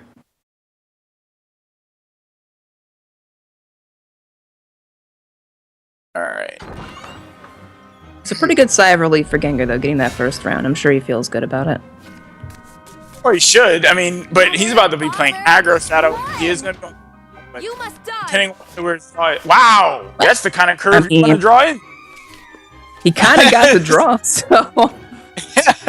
That's exactly what you on want the to draw, though, which makes his deck much weaker. And Underwear has the reverse. He's on the play. He has a draw, too. This is actually could just be Underwear's game for free. I love seeing the Soul Hungry Wraith. That is amazing to me. That's a Yeah, card I bet. Actually, can you tell people what it does? Because no one does. No one knows what it does. So it basically just had ambush. It's 5 play point 4/4. Ambush. Necromancy. Well, remember the Necromancy. Yeah, Necromancy 4 game +1/+1 ambush. Okay. Yeah. As I didn't remember the Necromancy. It's so long since I started. Alternate art Albert to follow up after an Alice is absolutely insane. Gengar, the game might just be over already. Just literally gonna lose next turn, basically. I don't know. Like, I like the original Albert, and I don't even like Albert. Alt art Albert is so much better looking. What? Look, he even has 2 of them. Come on. The voice line. I mean, I respect the wallet, okay, but like the voice lines though of the original Albert are better. Period. Goes for Geno instead of Albert. Interesting. Gonna choose to get Rabbit Necro off the board. Not letting Rabbit Necro evolve is pretty smart since it can do a lot of damage over time. Ooh, Curse Soldier. Curse Soldier, another card no one knows what it does, is a 7 play point 5/4, I think. Necro 4, do 4 damage to the enemy leader. Now, that card did see play some time ago. Yeah, in Aggro Shadow, yeah. It was an Aggro Shadow It did card. see play. But yeah, Underwear is in a great position right now. Yeah, Underwear wins, dude. Wow, he didn't even bother. I'm done. Okay, I'm done, man. We're done. This game is over. Okay, you know what? It never happened. The game okay. is over. Yeah. Never happened. Well, Gengar, I think, is gonna go for the coin flip here, hoping he goes first. And he's gonna hope to go first in a better matchup, basically, is what Gengar was doing there. Yep. Okay. So now this is sweating for Gengar. Like, this could just go really south really fast now that you've given up 1 game. Well, Underwear has been known for his vengeance. He has been known for his vengeance, blood. So, yeah.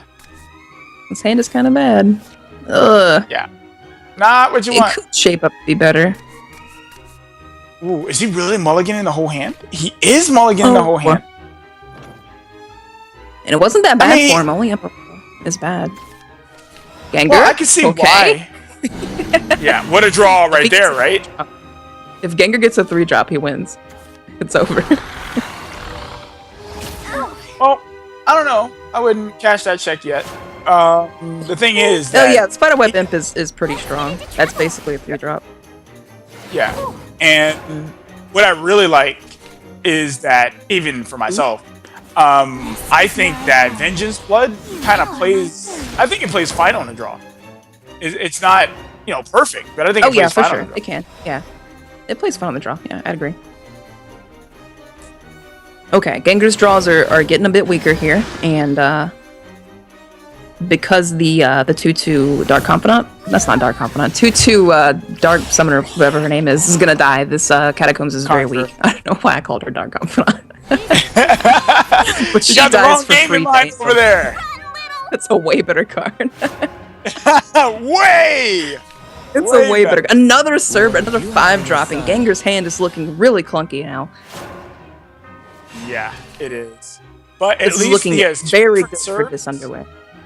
Yeah. He has 2 different serves, and they're both animated. So good job, man. Well, I mean, also, he does have double serve. He could just top deck, if he top decks Phantom Howl, he's a lot of out-of-hand damage available, so... Ow. Mean. The Soul Squasher.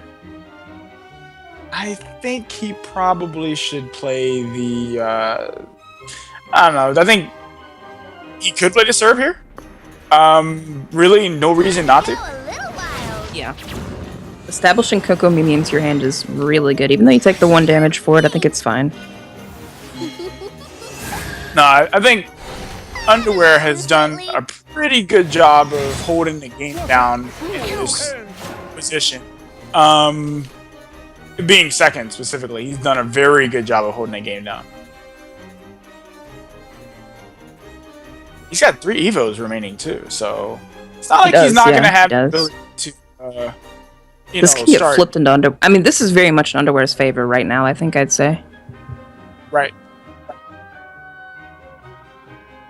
Both Diabolic Drain and Saboir are excellent options to the 5/4 Cerberus.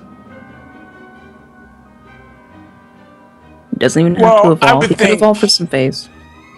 I would think that he should just play Drain and go phase. No, I think Saboir is fine, because you establish a Bane on the board. But how important is Bane right now? Like against Cerberuses that evolve into it? I don't know. But I mean, you would end up playing this Sabrura later anyway, and she'll be able to kill something. I don't know. Nah, I'm just saying, it was a fine trade. You're overthinking it. I think it was face with the Ambling Faith, actually. For damage. I feel like each time he's not actually pushing for more and more damage, he's giving Gengar an opportunity to just draw better hands against him. Oh my gosh, yo, if he plays the Wraith, it goes to a 5/5 ambush. He can play Mimi to buff the Catacombs and evolve it and just go face for 5, keeping Underwear out of Vengeance. And the next turn, he can play Cerberus, play both the Coco and Mimi's on the Soul Hungry Wraith, and just go in. Yeah, he can do that. He could get really aggressive double turn let play here. And then he even has Soul Squasher to answer Evolution. But this is exactly what I'm referring to. Like, Gengar has... I had to whisper that play so Gengar didn't hear it, but I think he's going to go for it anyway. Oh, no. He's not going to evolve. Okay. But this is what I mean. Like, Underwear gave... or is giving Gengar basically a lot of room. And not really, like... he's saving on 3 Evos. He's saving some extra... You know? Yeah. I mean, now he's not. Now he's not, no. But he's using it to trade instead of go fit. Also, he knows that Gengar's position is... he knows he needs to take this a little bit slow. That ward was a very good top deck, and it's actually going to go... It's going to actually line up pretty well with his current way of playing the game so far. Souls, they're so fresh. Ah! Well, I'm just not Goes really for in a. squash. I don't know, just not a huge fan of giving my opponent the ability to beat me if I can win. Want to play? He's gonna evolve Soul Squasher actually to get rid of the Bane here. Summon a Dark Conjurer first. Oh, he's actually not gonna summon Dark Conjurer, so he's never gonna get that one little ghost. Does he go face though? Does he put him in Vengeance? Emeralda's Oh online. no, I don't know about that. Emeralda and Dark General online. Oh no! Oh no! You no, don't put poor him in Gengar. Vengeance, man. You don't do that. Poor You don't Gengar. do that. You know, actually, if Gengar gets Phantom out. No, he has. Never mind. He has no other damage in hand. That doesn't matter. So cold. So I have all Drain, Dark General, Emeralda in hand to play around any kind of ward Check that this could out. possibly come down. Oh no! Man. Mine. I think he just threw the game, man. Like It's like it's a good run, Gengar. I'll miss you, buddy. he just threw the game. That's Doesn't gonna matter. be it. Yeah, that's gonna be it. That puts 4 people in the danger zone. What a group! Oh my goodness. What Oh my a group! goodness. My will abides. He put him in Vengeance. He got impatient. He just said, Danger You know what? zone. We got an amazing Uh, group. Okay, Group this 1 one's here. fun. Yes. and underwear. He's holding up a side. I can't see what it says. I didn't see what it said. I can't see what it says. Underwear, you're gonna have to get transcribe that for us. Wrong. But wow. Oh my god. I almost can't believe how that game played out. I feel like Gengar had this huge, like, bomb waiting that he could have just dropped. He had the ambush. He had double Coco Mimi. His draws were really bad though. Like he It's did true. 3 5 drops, I think, and never saw Phantom Howl across in either game. It's So, very whatever. true. And this is Yeah. why Shadow really likes cards like Demon Eater and Soul Yes, Conversion. yeah. These Yes. are kind of the heart to Shadowcraft decks. But there was a lot of firepower behind the deck. He just, I really think the double edge, it hurt him in 2 ways. It both took his card out of ambush, and he put his opponent into Vengeance, which was doubly bad. And so just an unfortunate situation, Gengar having to play right into the hands of Underwear. But I think we already kind of know what the standings are looking like now, but let's take a look at them. Oh boy. Yeah. And I believe this is the confirmed placing for the players. So this Group A is actually accurate to who is actually going to move on in the bracket, and it's going to be Gengar, Jay-Z, Hackterox, and Cure Mango gets left in the Falls dust. Hmm. And Sad. Underwear and Noah are out at 2-3 and 1-4, and I'm not sure exactly how the head-to-heads have lined up, but Gengar, Jay-Z, and Hackterox, what's really, really interesting is that match between Hackterox and Cure Mango is really what I think sealed the deal there, right? Cure Mango just having that matchup against Hackterox and just the 1 week he brought D-Shift, which I think was the incredible weak link in his deck submission there. It really, really failed him, I think, today, and he ends up getting knocked out of the running for Season 2. A player that made it all the way to Season 1's playoffs and didn't quite make it past, I think, the second round of the playoffs. Had a fantastic showing in Season 2, but not quite enough to make the cut. So we have our first 3 players to make it in on the North American end of things in the Shadowverse Open. And that was a crazy Group A. There was a lot of aggressive decks. A lot of early concedes. I feel like these games have been going quick, but still too high His energy. concede was hilarious because I know that conceit. I know that feel. Like you realize there's nothing I can do right I'm now. done. And if they There's drop nothing I can Alice do. next turn, it's just 100% over. Oh. So like, you know. Oh boy, that's what happens when you roll into the curve. But we are about to go to break. Before we do, some reminders for you. Shadowverse.nge.io is our website where you can find broadcast information as well as interviews with players and deck guides about some of the decks featured in the Shadowverse Open. So if you too want to learn how to play some of these decks, you can go to the website and do so. Also, at Shadowverse Game, at WatchNGE is NGE's own Discord. You can definitely go there, but go to Shadowverse Game. There's going to be stuff like Ultimate Carrots walking around. There's going to be packs information. There's going to be updates, card reveals for Starforged Legends, which is the new expansion heading to a home near you in October. And so that's going to be a lot of the most up-to-date information and announcements you can see there, so give that a follow. We are about to head into a break, so sit tight for about 5 minutes. Go to the bathroom, get your popcorn, read some Shadowverse articles, because when we're back... Yes, in the bathroom. You can also play Shadowverse in the bathroom. That's the thing that you can do. Play a game of Shadowverse in the bathroom, tweet at us while you're in the bathroom, playing Shadowverse in the bathroom. And let us know who you think will make it out of Group B here at the Shadowverse Open. We'll see you in 5.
Shadowverse Open. And there's been a lot of chaos. There's been an incredible amount of tie breaking that has to happen, and a lot of people are sitting there kind of looking at the scoreboard and getting real excited about the fact that there's a 4-way tie. But before we head into Group B and the rest of the tournament matches today, let's kind of review some of the things that we have to look forward to in competitive Shadowverse, and that would be Season 3 of the Shadowverse Open is coming very, very soon. And overall, the structure is going to be 3 qualifier weekends, 6 new players to join, and then Season 2's top 6 will also be put into Season 3. So the qualifier weekends will surface half of the roster, and then the second half of the roster is the top 6 from Season 2, and that starts October 7th. There's also going to be a tournament between those 12 players in Season 3, a double elimination bracket early on. That's going to, as I almost kill myself with my saliva, excuse me, a double elimination bracket amongst those 12 players to discover who will be representing North America and Europe in the World Grand Prix in December. So there's a lot of exciting stuff happening for competitive Shadowverse, and it's coming at us real quick. So hope you guys are looking forward to it. But there's a bunch of stuff to talk about now. Let's take a look at the updated standings, and we're continuing to kind of do the math here and input the logic here to figure out who is actually making it into the playoffs, and it's going to be really important. And the ordering is changing a bit here and there, and we'll make sure to have a final decision to you guys the instant all of that is locked down, and especially for the players. But what you have to know is that this 4-way tie is happening, and our previous math was a little bit incorrect, so the ordering has changed a little bit. And after the broadcast, we'll make sure and go through. And this is where it's very important to follow our social media and our Twitter accounts and our website and stuff, because we are going to give you the most up-to-date information here. But currently, there's going to be Gengar, Kirmango, and Jay-Z, with Hacked Rocks left out. And then there's going to be Underwear and Noah that are definitely not in the playoffs because their scoreline just isn't at that 3-2 scoreline there. But what's more important is to look to Group B. We've got Les, Shadow Nexus, Care Package, HSK Pancake, CPV Boltles, Doc Hack, and Spray Quaza. And if we're looking at the scoreline here, all the players except for Spray Quaza can be in that situation where they can go 3-2, which would give us yet another huge tie situation. But of course, Spray Quaza is going to only possibly be 2-3, which means that he has only maybe a chance to get into that 3rd spot here. We're looking to Les to be the undefeated player of Group B, and the other 3 players behind him, 3-2 is the best that they can muster. So really only Les has the option of going 4-1 or 5-0. So he actually has some pretty good buffer room, I would say, here. And this next win is going to be really important to him. So let's take a look at the schedule and see when we're going to watch these matches and what we can say for these. Doc Hack versus Les is going to be first. So this is going to be really important. If Les wins that, he's in, right? If Les wins this match, we're going to know immediately who our first representative is. And then Pancake versus Boltles, Care Package versus Les, and Doc Hack versus Spray Quaza. So some interesting games heading our way. Doc Hack versus Les is first. We've got Dread Dragon, which has been, Ramp Dragon, obviously. Dread Seed makes a good amount of sense with that. And then Neutral Haven, very popular in the current meta. I would almost think, my gut feeling is that it kind of has been one of the most consistently picked and banned decks out there. I think Haven seems to be in a pretty good spot in the current meta with how aggressive it can get with neutral. And then Les is fielding Roach Forest again, and Mid Shadow. So if I were to make a guess, I think Les is going to win because he's running Forest. It's probably a good guess. I mean, Mid Shadow is still really good, but I don't know. It depends because Forest can just, Haven, I'm a fan of Path to Purgatory Forest, but other Forest decks, they could just, not win and do anything. So it depends. So it looks like we're all not agreeing with each other on the desk here. This is where we have. I like Forest if it's a Path to Purgatory deck. If it's, Roach is kind of cool. I think Roach is really similar to D-Shift, like in a way, kinda. Like, almost exactly the same, actually, with a lot less control aspects.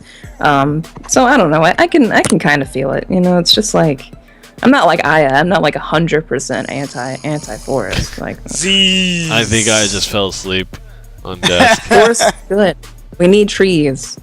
We do need trees in our world. Just the right kind of I'm tree. good on the roaches. All right, give me the trees. Take away the roaches. Man, there's a lot of disagreement on this desk. Doc Hack versus Les. What do you guys think about these particular players? Les is obviously a strong player that we've seen kind of a lot in Season 1, as well as in Season 2 doing very, very well, evidently with his undefeated record so far. How do you think Doc Hack matches up to Les and Doc Hack's performance in kind of the round robin just in general? Aya, do you feel like his deck lineup is well suited to fight Les? Do you feel like as a player and his decision making is up to snuff? I think his lineup is definitely capable of beating Lest. But I wouldn't bet against Lest. Like, he is so... We've seen week in and week out. Lest knows what he's doing. Like, Yeah. Even the weirdest situations, too. He was really good at playing windmill. He makes some weird decisions, and they tend to work out, you know? So he knows what he's doing. He has a path. He usually finds a path, and he just follows it regardless of what happens. So I wouldn't bet against him. But like I said, Dahak's lineup is certainly capable of beating Lest. Envy, what do you think about these two players? Is there one that you're rooting for more than the other? Which one are you going for? I think Lest, similar to Akamaru Red, has been just consistent for a very long time. And I expect him to go 5-0, but like Gengar proved, you can be 3-0 and still end up 3-2. So, nothing against Gengar. Gengar tried some interesting stuff, and Lest, the Group B entirely, it just seems like they're bringing more, like, solid lists, like more by-the-books kind of stuff, where Group A was trying to try, like, new stuff out. So... Yeah, I think looking forward into these lists, there's a lot of neutral out there. There's a surprising amount of sword, whether that be frog or neutral. Right.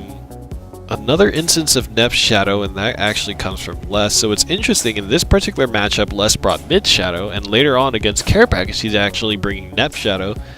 And the most interesting thing, I guess, is at the end, Spray Quaza, obviously the player with 3 losses in the group, is bringing Neutral Forest Wallet, which is, it's not banned out this time. Like Bahamut Forest, okay. Last time it was banned out. I think this time we might get to see it for a spin here. But you're right. That's Aya's favorite deck, by the way. If you guys didn't know that, it's Aya's favorite deck. Is that true? Why is it your favorite It is not deck? true. 100% true. Not even. Tell us. You can be honest with us here, Aya. We can't control the things that we love, and it's okay. Yeah, he loves that deck. That deck's just his favorite. He loves doing Well, I absolutely certainly nothing don't until- love Forest in any capacity, okay? I don't hate it. I just don't love it. Are you familiar with the term tsundere? That's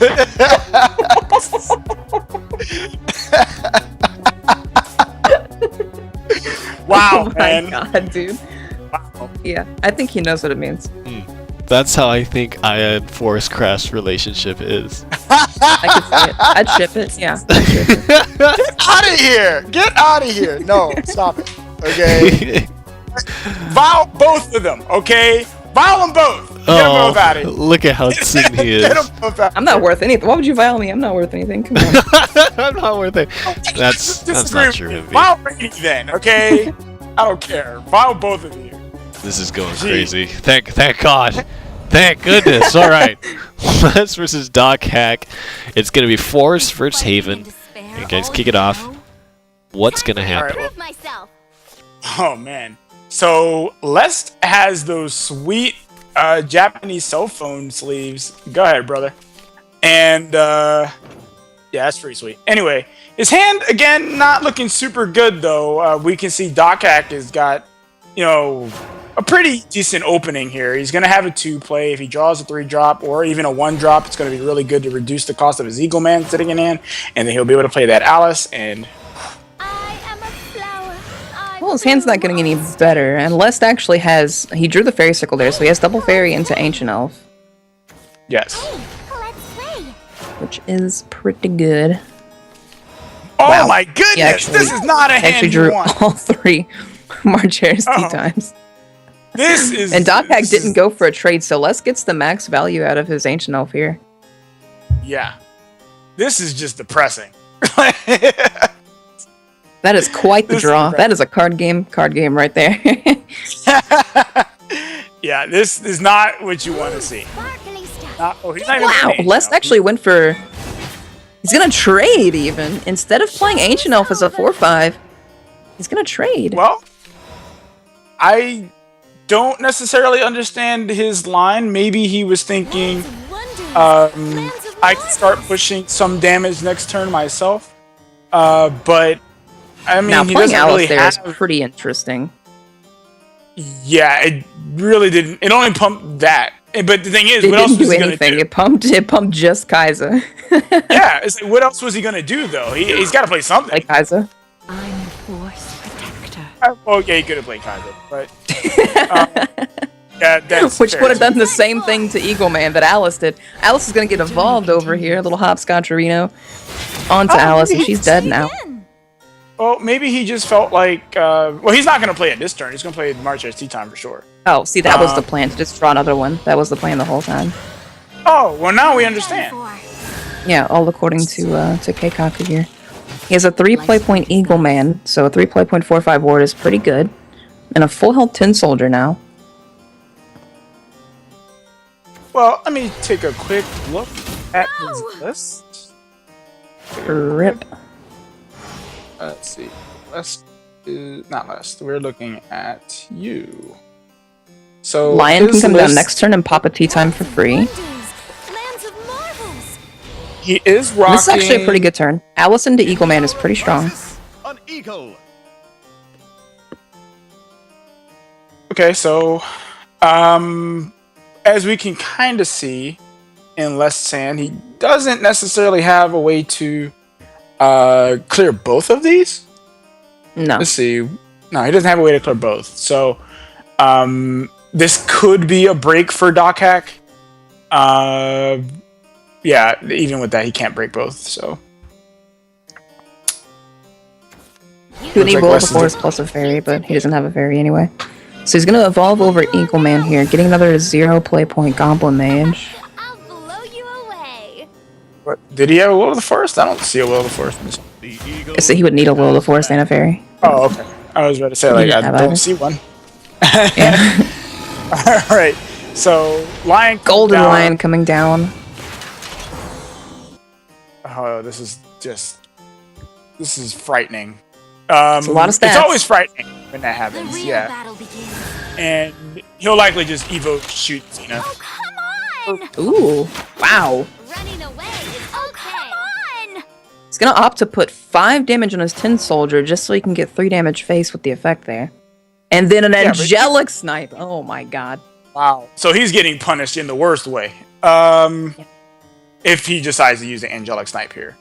But I think it would have been better for him to shoot it, right? Because it would still be really healthy and he wouldn't really, or Lest wouldn't have any real answers to be able to deal with it.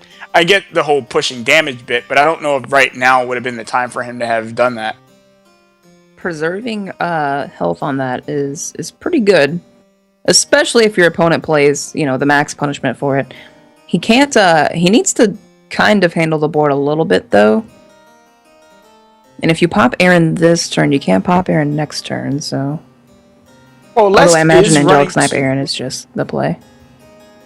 Well, Lest is running 2 Will of the Forest in his deck, so again, having knowledge of your opponent's deck and kind of playing into the potential of a Will of the Forest seems kind of weird. But True. There is 10 life on board, though, and Will of the Forest can only do 8 on a max hand, so... But it would Yeah, do 10 but with he- Sylvan Justice.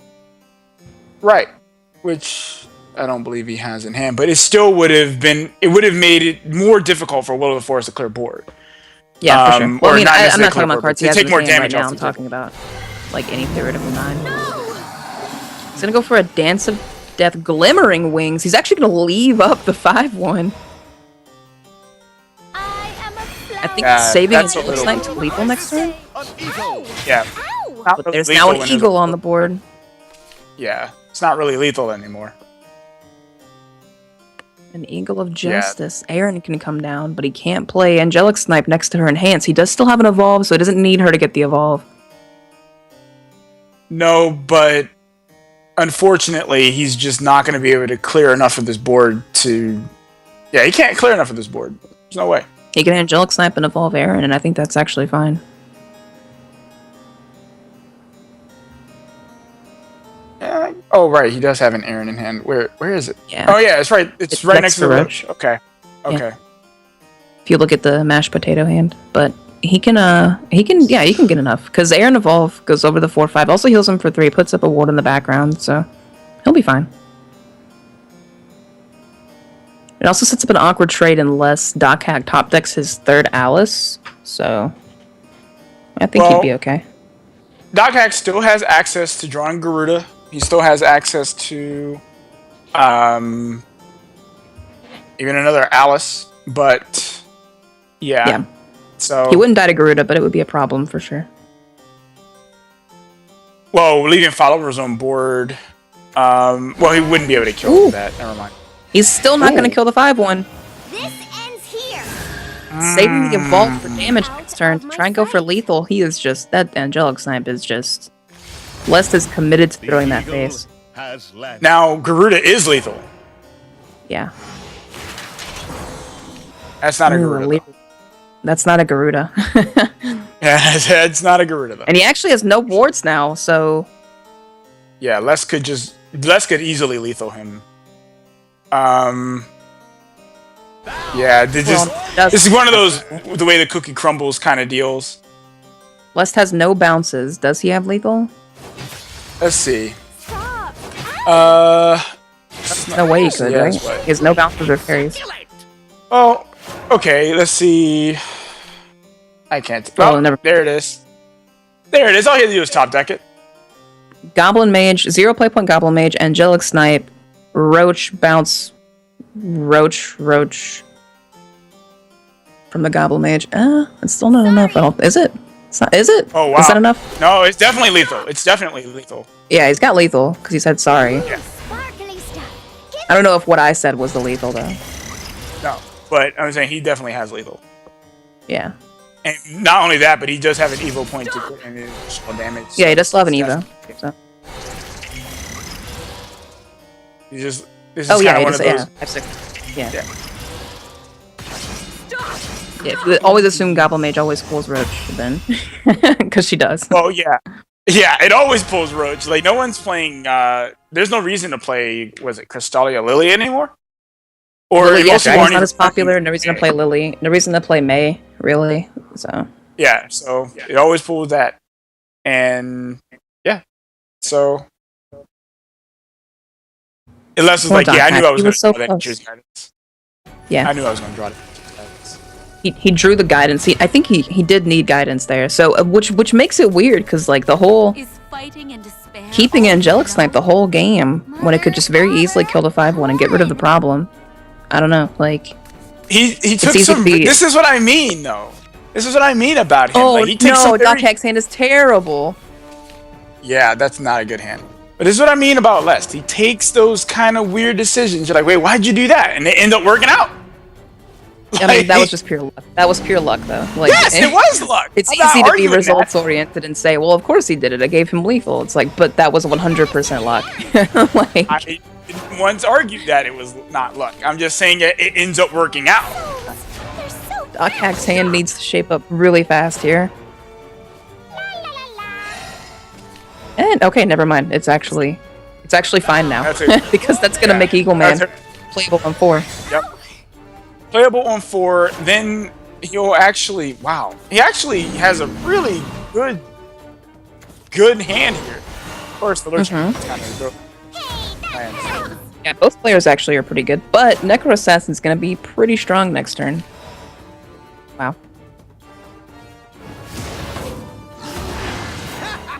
Lands of wonders. Lands of marvels. It actually doesn't buff anything but Carrot, except for reducing the cost of the Eagleman. Which I think is still valid. I think this is worth doing, reducing the cost of the Eagleman, because it becomes incredibly difficult to be able to deal with the Eagleman after, you know, a March Hares and then a Garuda and all that stuff. Like, I mean, because those Eaglemen are going to end up being one costs after that. You know, so yeah, I mean, I'm with it. The Eaglemen will be 2. Garuda won't reduce them. Well, no. It will reduce it because the March Hares will pop and another neutral follower will come and play. Oh, right. Yeah, you're right. Because the Tin Soldiers are neutral. Yeah. You're done for. Oh my god, he even has Lion. Oh my god. So quiet. He has follow, Lion, obviously. He has Lion, but like no amulets to really go with it. But I don't know if it matters too much. Well, following Garuda with Lion is a pretty big deal. Ooh, this is huge. Yeah, that's big. That's Finding big. Phantom House. Cerberus can evolve and trade, and then you're holding 11 in hand. That almost puts Stockhack at dead. Yeah, but once these Eaglemen come down, there's really not much of an answer for It will him be very unless hard to it's- close once the Eagles come down, yeah. Yeah. Sure. So I think that's just his play. Like, I don't think he has any other lines here. He can follow that up next turn No. on 6. He could play Lurching Corpse Erd, which is pretty okay. it is okay. There is a consideration for him just playing Sir, but I don't know how much he really gains out of that. Or I mean, he sets up Phantom House. Yeah. Setting up Phantom House is pretty good.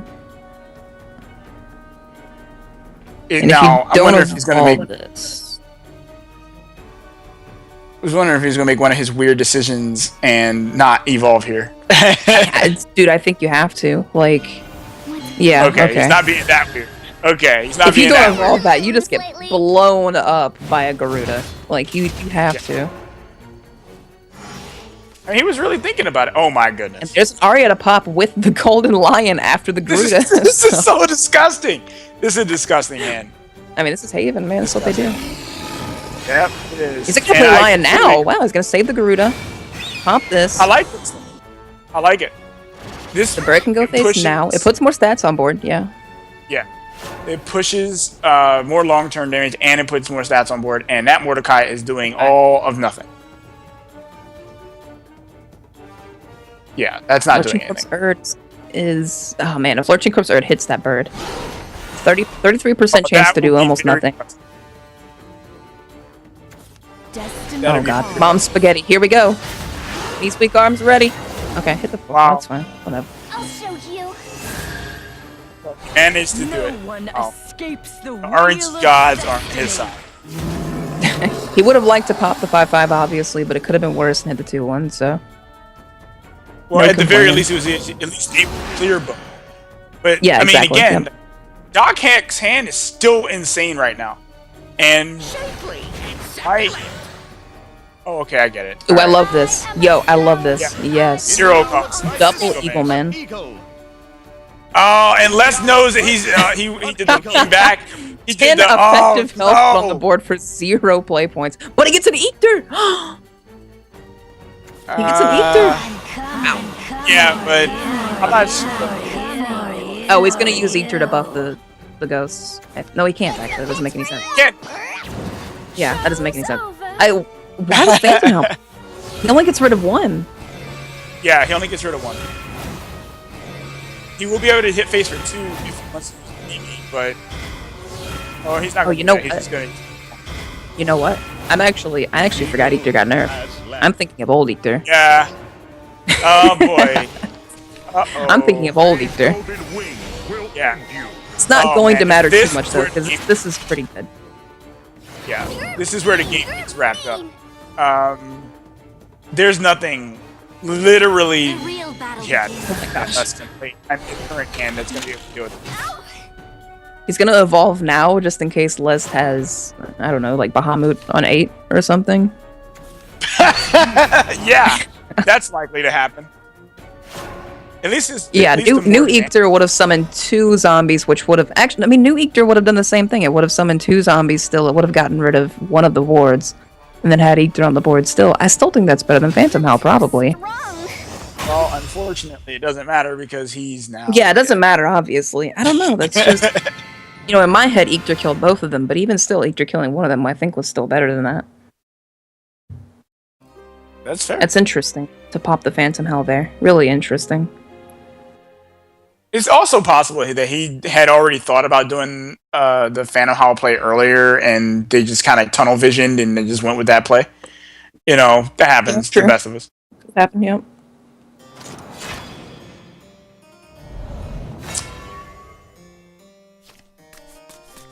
All right. Bow before Dark Dragoon, So ruler of the skies. Mother, Mid Shadow Father, come on.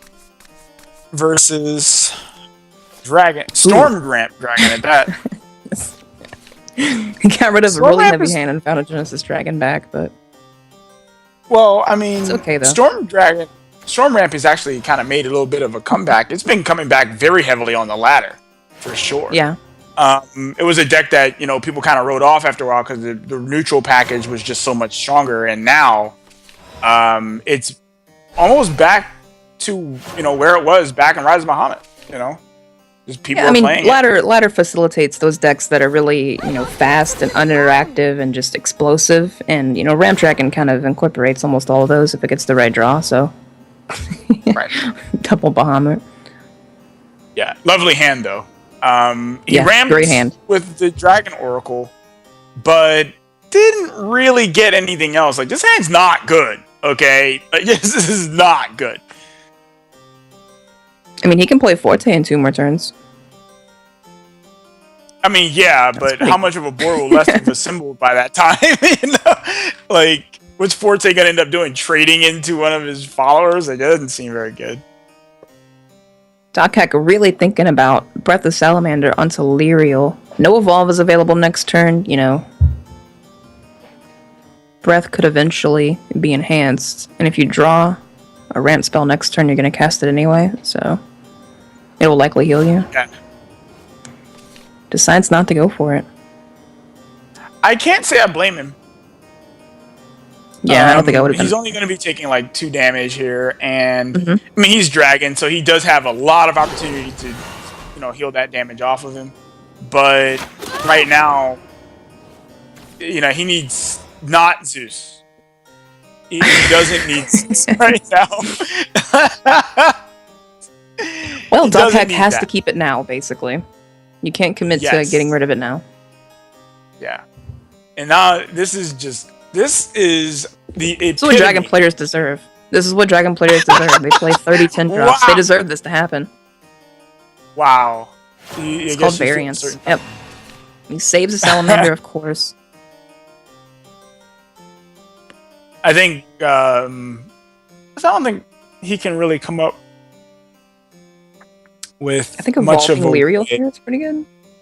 Oh yeah, definitely evolving Lyrial. I mean, I don't know if Lest can, or if he will even bother to try to put up a board that's resistant to Breath.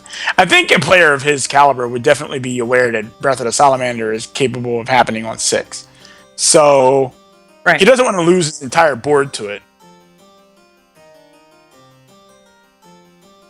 He also saw Dockhack think a long, long time on 3 play points against Illyrial, so he probably kind of knows Breath is in hand. Destiny calls. I like this. This Yeah, he's is gonna play around this it makes here. yeah, this makes the board very resistant to Breath of the by at least leaving one follower in play. This case will be the Erd. Which can also evolve, putting Dockhack at 7. Yep. Yep, Breath has to come down. Finally a break. That was a very heads-up play by Les. He probably was just like, "Yeah, I know you got it, man. That's all right." Yeah, for sure. You know, It was advertised, like it was on a billboard. He saw it going downtown. as seen on TV. You gonna Yeah. mess with me? Now, Les could just go Evo and press this advantage, and that's Yeah, what he's gonna he did. do Every time. Screw this. Every Yeah. time. Escapes the I do wheel not of disagree with this destiny. at all. I love it. Les is like, you know what, man? You're just gonna lose. Woo! Ayala, though. Come on, you dragon. That Along was with a Dragoon decent- Scyther is going to slow stuff down. That was a decent draw. And as we can see, Les doesn't necessarily have a good 6 play point play at More where hand. that came from. always be He doesn't, but if he gets a Cerberus top deck, he's fine. Hey, what's so angry? Oh, Serb top deck is game. So You gonna mess with me? It's a Tender Knight opts to play it. I'll show you. He's gonna evolve phase and go for Zombie Party on Ella, or just ignore her probably. Terrifying, right? I would ignore the Ayala. No point in putting him Yeah. at 9. Yeah, 8's kind of awkward, 9 is for Phil. And he draws Bahamut, which is blank. I'm gonna tell on you. Agreed. Black wings are unbreakable. He literally has to get rid of this with Forte. I'll live again. Yeah, that feels awful. Yeah, that's That feels awful. whatever. And no lethal is drawn, but he can just jam Thane, and that's fine. He could jam Thane, of course, after jamming Thane. Oh wait, no. He'll still have the Lich. That's for sure, after the Bahamut, so he will certainly have that available to him. But there's also 10 So- Bahamuts. Or 3 Bahamuts. Well, okay. Well, he has all 3 in hand, so we'll just say it's 10. Yeah. Plus, every card in his hand is 10, so we're just assuming every card in his hand is Bahamut. Yeah, I'd say it's 10 everything. Yeah, the Attendant Knights is, it's awkwardly great, because he'll have to evolve the Bahamut to kill the Lich, which is kind of funny. Yeah. I mean, that's not exactly how you want to be spending your Evo points, but you do want to win the game. Goes for an Eekter to put him at 1. Whew. Man, look at that Eekter. Look at that Eekter. That is just... Look that's at that what Eekter should nerf, have people. always done. That's Look what at that Eekter should nerf. have always done. Look at that nerf. He's a But, 1, wait. so... Witness Wait, my wait. true strength. Thane? No. No. I'll live No. again. Cerberus wins, though. Uh, Mordecai that's not a basically wins. Actually, no, it doesn't, because he just Yeah. died on the backswing. yeah, you can't. Because the Genesis Dragon. Breathing too Yeah, because he has too much Storm. I forgot it was Storm Ramp Dragon for a second. It was just like... This gives him a turn to set up Zeus, though, which is pretty good. I like him playing Bahamut. It's so close. Yeah, it's the most damage. It threatens the most. Remember when Ektar used to be able to kill Bahamuts? Remember when Hector could kill Bahamut? Remember that? That's not happening now. He's actually dead because Hector can't kill Bahamut. Yep. It's actually... Yeah. Yeah, He's dead remember because those Hector days? can't... Curse upon you. Oh, wow. And what's even worse is that Breath of the Salamander doesn't even do 1 damage to Dokak because it kills everything at the same time. Follow. Yep. Oh, that feels awful. He needs 1 damage. 1 damage. There He got it it! is! He got And he Cerberus threw it! And he threw Oh it! my god, left, please. That's What a roller Yes. coaster. lucky person. Worthy of praise. What a roller I was- coaster of emotions. This I would be victory so is a upset testament if I was to not your that- strength. I was so upset. So upset.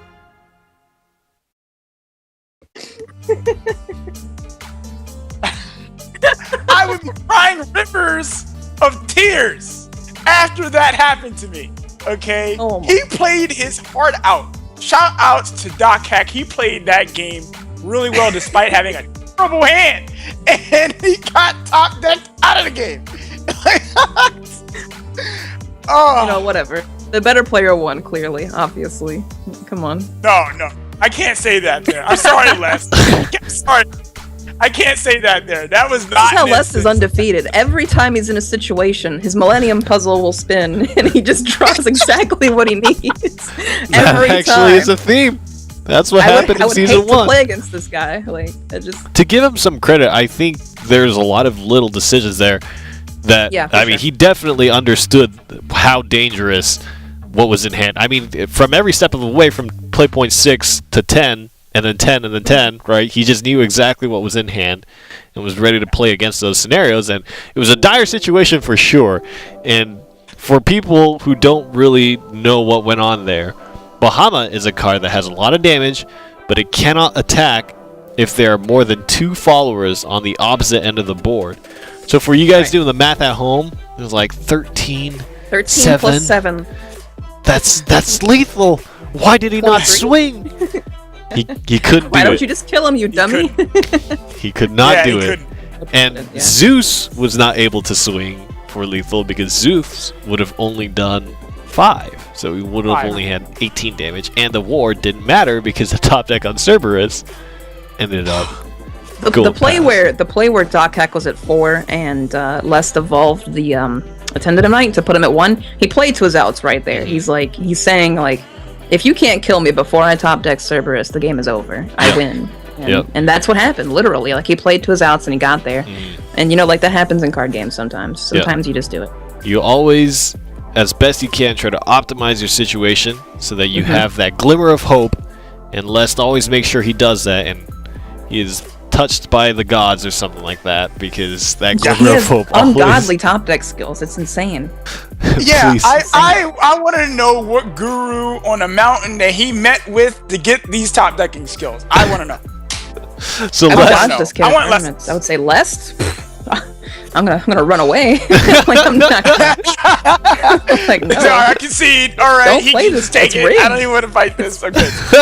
Can't win. It's rigged. rage inducing for sure. And the biggest thing is Doc Heck knows that was a top deck, right? Because it would have came Yeah, he does. so Yeah, many for sure. turns before Yeah. if it wasn't. Unless Les sandbagged it. He could have sandbagged He it. could have been.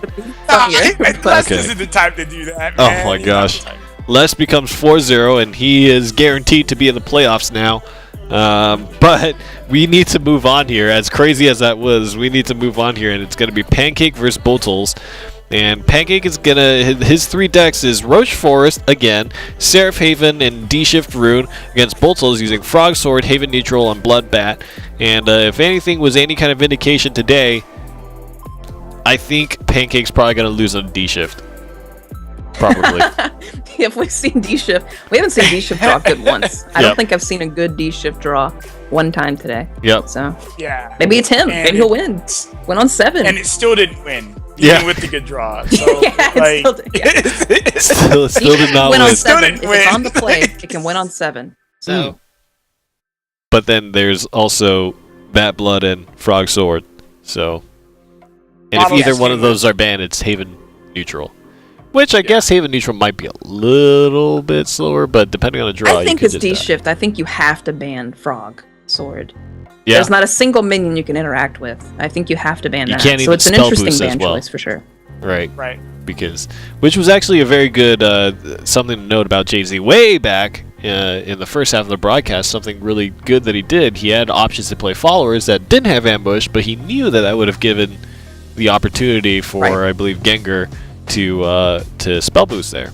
Was that the Because master? their removal is their With spell Noah. boost. Like, they need to, while they're removing, that's how the deck works. While they're removing, they're also spell boosting, which is the thing they need to do. So, Yeah. like, Yeah. if you don't play things they can do that to, then, They can't boost. well, So we're Yeah. jumping into Pancake versus Botles.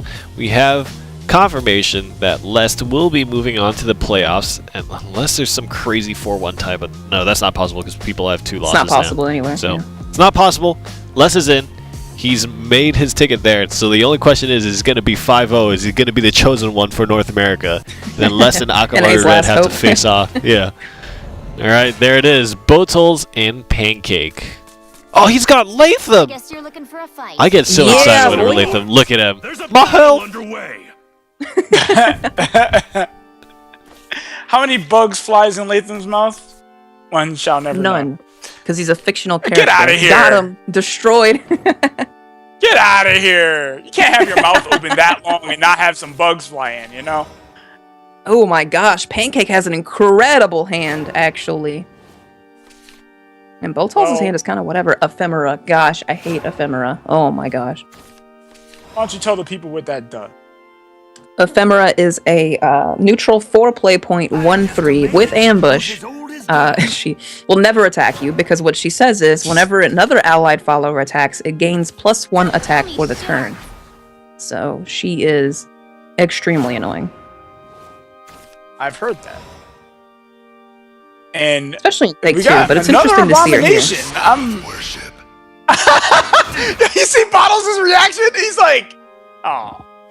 Because Bottles gets to do what no one has ever done before. He gets to shield a flame. An abomination. Your service. Yeah, that's Speed things up. pretty sweet, right? Yeah, it's crazy. And he's setting up his board here to attack next turn with Ephemera on the board. He can evolve as well. He's going to get a lot of face damage in here through this Wind Blast, probably. Now,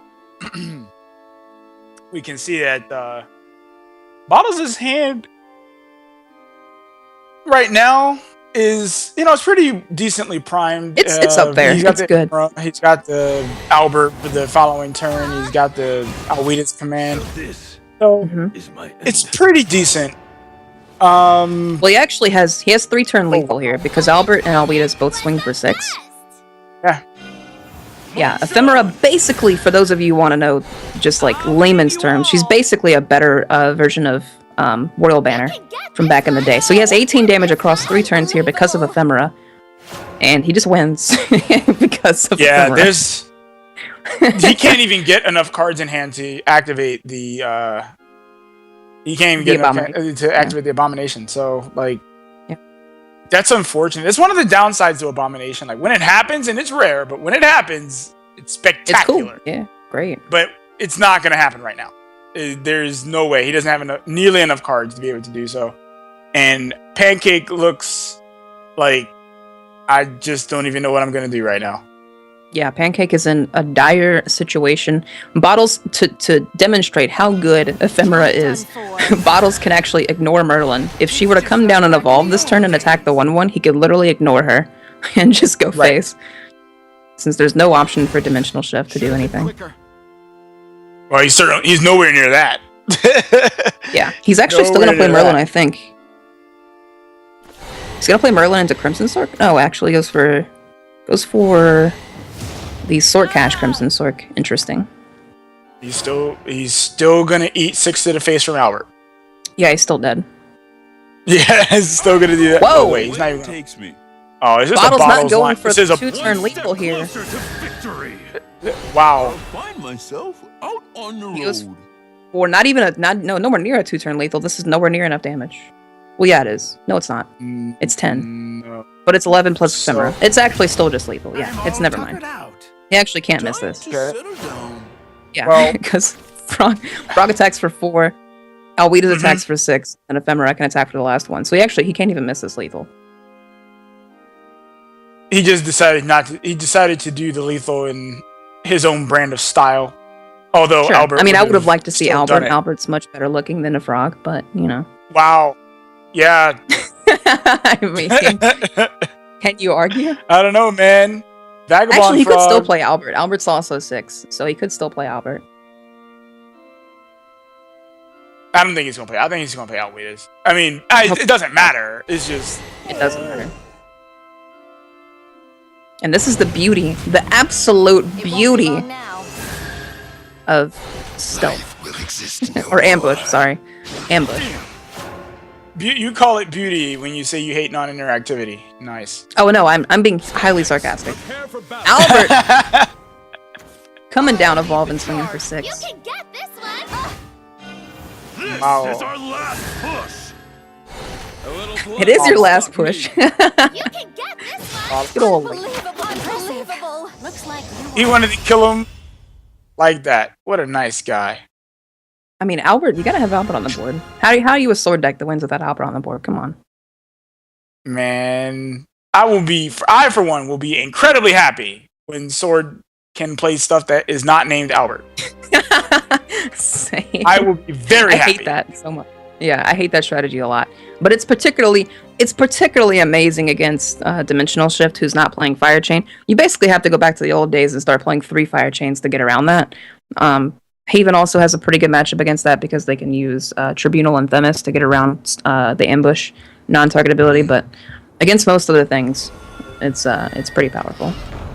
But the thing about running Fire Chain is that Fire Chain is worse in almost I guess you're in a lot of matchups. If Fire Chain just doesn't. Oh yeah, Fire Chain's not a good card. There's a reason we don't play Fire Chain anymore. So, Yeah.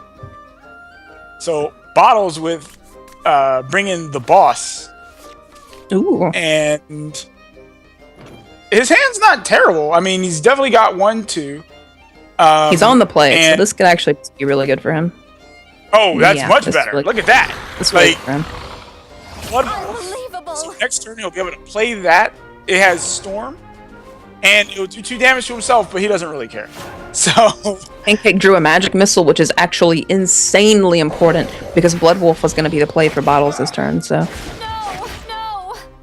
Pancake found a way to get rid of it, which is great.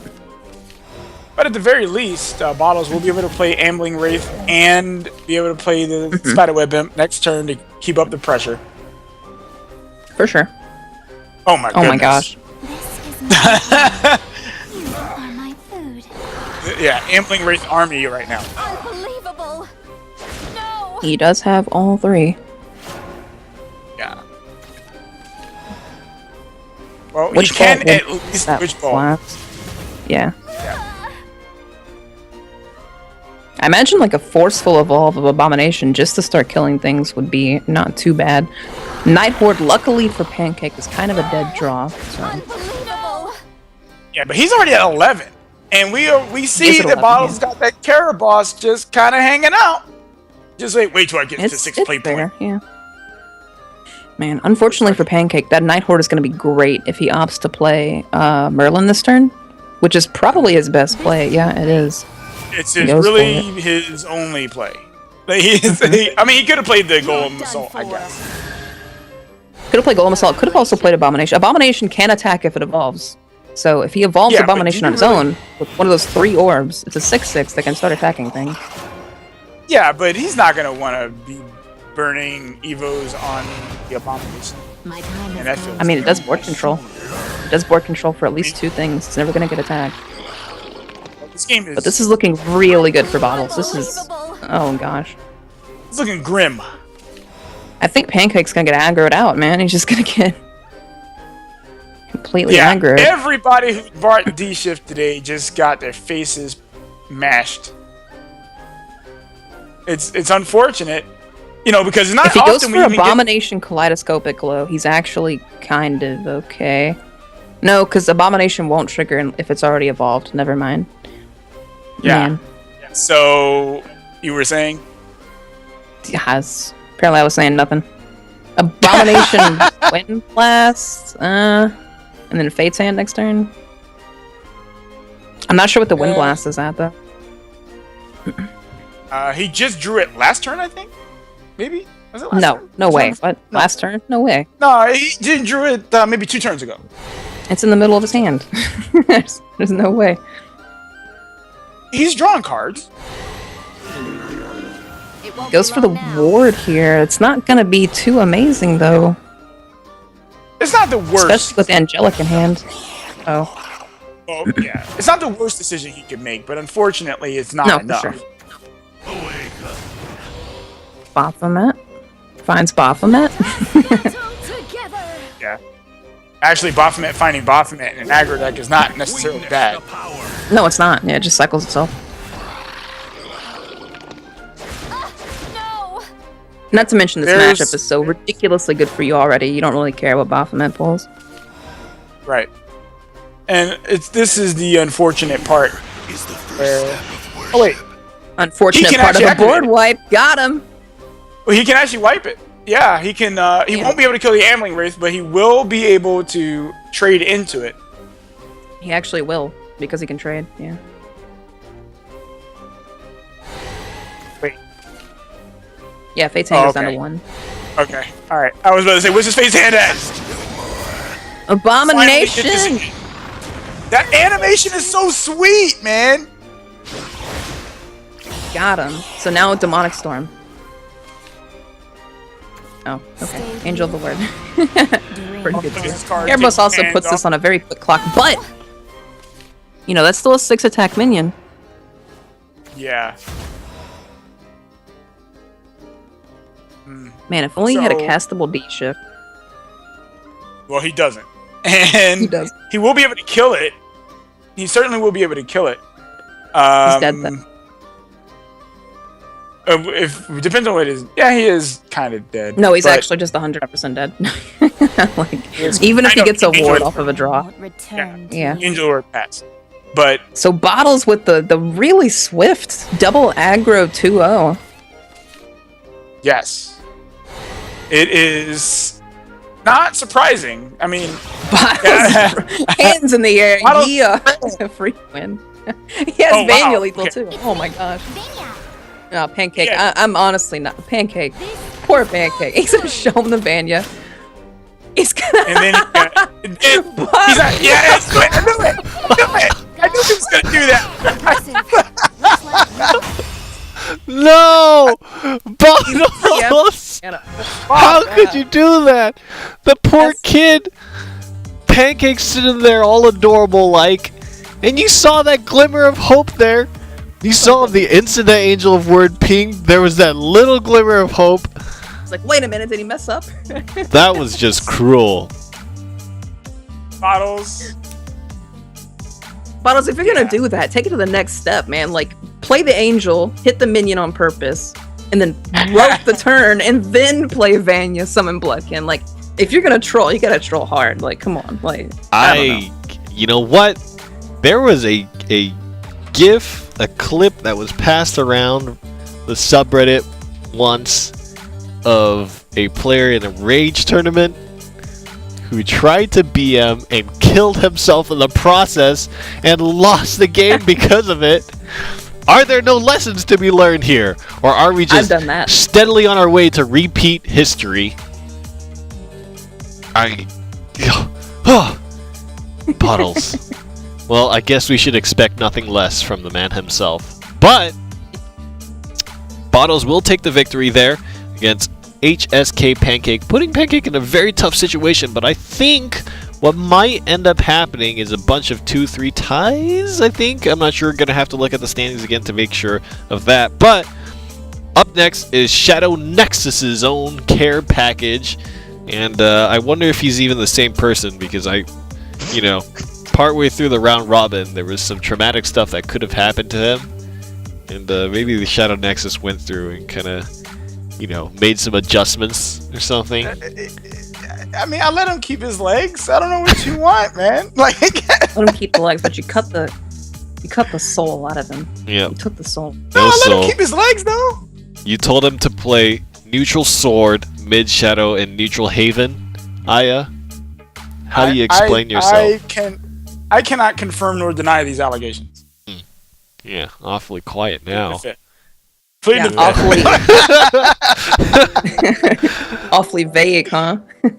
Well, care package, of course, personally, this game is very important to him, right? This is really going to decide his fate moving into the playoffs bracket. For Les, it's a little bit more of a pride thing, like, am I going to go 5-0 and guarantee myself, the title of both MVP of Season 1 as well as MVP, I guess, of Season 2 in the round robin. But Les is running Nep Shadow, Neutral Haven up against Neutral Sword and Neutral Haven. So we've got a Haven mirror match here, and Nep Shadow is going to be the difference between that and Sword. Now, you probably know a little more about Care Package's preparation here against Les. What do you think? Is there anything particularly notable about Care Package and what you would expect him to prepare against when facing off against Les? Is there something that Shadow Nexus does in preparation? Kind of, they have pictures of Les on the wall, and they have like a whole bunch of like obstacle courses and like particular weapons, and you try to use a throwing knife on the picture or something like that. No, it's nothing like that. I'm It's just scrimmaging and stuff like that, But the thing about Care Package, and this is something that has just kind of been shown throughout this, and kind of want to reference a previous match that he was in before with Bottles. He plays really well in the clutch, and I really hope that he can bring that to this game against Lest. I'm sorry, I have to root against Lest. I'm sorry, because Lest is like my horse in the race, But I mean, this is my teammate, so I kind of. Wouldn't Care Package be your horse if he's your teammate? Like he's the one you're betting on, right? Yeah, so, like, yeah. What's up with that? Oh, Care Package. You're gonna bet against your teammate. A little bit the objective. horse is not your teammate. Okay. I'm a bit objective. Okay, just a little bit. This is how the I gotta Shadow respect Nexus Les. treats I'm his rooting for Care Package, but I gotta respect Les. Sure. Okay. Leader of Shadow Nexus, right here. Right here. Leader of Shadow Nexus. My curiosity is, if you scrimmage a lot, how How do you purposely get a situation? Because the only way to practice against less is if your opponent, you have to set up a situation where your opponent just top decks stuff. How do you practice against that? Well, you can't really necessarily practice against that, but you do gain a certain foresight the more you play. So, Care Package is one of those guys. He's not one of those guys who actually plays a ton of games. What he does is he'll play for like a little bit and did not play at all. And then, like, because he wants to keep his mind fresh. And then when it's time for tournament, then he'll prep up a little bit, and then he's ready to go. And actually, EXO does the same thing. So I just gotta give away work cave out. strats. Come on, man. EXO does the same There's just thing. like Look cave where is he's at actually just a now. television in a recliner that he just watches. He watches Friends Hey, instead of playing the game. That's the cave. I just call it like it is, you know. EXO's been relegated to the commentary booth. He's not even here today. Where are you, EXO? Huh? Judgment will rain down upon you. Gosh. Is fighting right. Chat all somewhere. you know? Less risk. Oh God. The abs. Don't throw away the abs. Why? Oh, He got a much better card So- out of it though. So the Care Package ended up on the draw. And it's a neutral Haven mirror, so this should certainly be an interesting game. yeah, Basically, this kind of who matchup looks gets- way more Wonderland Dreamsy Yes. in the sense that they're both playing neutral. Works us to the bone. But I don't know, man. Right now, ooh, that was a good draw. Works us That to was the very bone. good draw. I was about to say he doesn't have a 2-drop, but he drew one. So Right. We He don't- still had Lyriel though, so. no, he just drew the Lyriel. Oh, I thought he drew Beast Call Aria. No, he just drew Either the way. Lyriel. Sector. Okay. Sector's interesting. And he draws I'm about another to- Beast Call. Right. Now, Finally a break. and he will be able to play Lion next turn with Evo points. So this could get real disgusting. Real. Hands of marvels. Yeah, Lion is very gets out of hand very quickly. Snowbally. But there is a kind of an issue here. Oh my goodness. What? What is that? That's not What do you what mean? you What want to is that? see. It's 3 Beast Call Aria. That's not what you want. That's not what you want at all. Like, that's terrible. I mean, it's almost not what you want. It's fine, I'm sure. Unbelievable. Unbelievable. Less is just. This is actually similar to what Daria used to do. Daria would just dump this many stats like was possible. Right. But this is still not the type of game you want. Let's play again. It's not. It's not perfect. I mean, he does still have access to Ego Man next turn, so he does have that.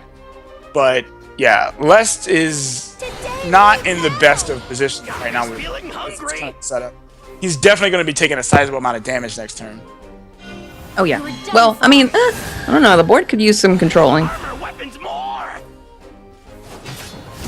Goblin Yeah, Princess was a but great yeah. play here because it's hard to go face against this because Alice can come down. Alice plus a 2-drop coming down would be incredible. So It would be incredible, but I would think more along the lines of maybe you just kind of have to ignore it. And he also just keep top decked the pressing. best thing ever. Well, you can't ignore Alice plus Faria. You lose on the spot. Not well, in the position that he's in right now, do you really want to, like, Yes. I don't know, I can't say. He did draw the perfect I- answer though. So Yeah, he did. But, like, me personally, I think I would just be more inclined to- another Goblin Princess. The real battle These begins. goblins. Hit him full force.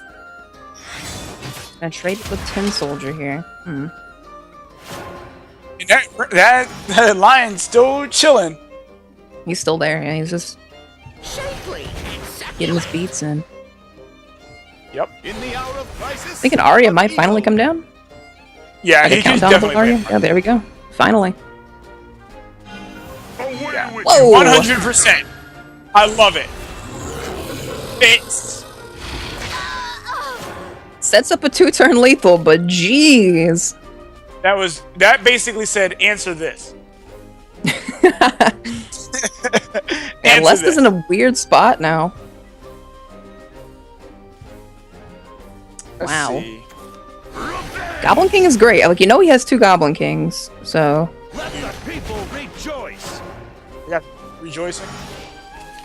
And he March here isn't gonna do much here. just kind of... Yeah, he didn't No, have he the couldn't trade. power to get through that ward, so... Envy you.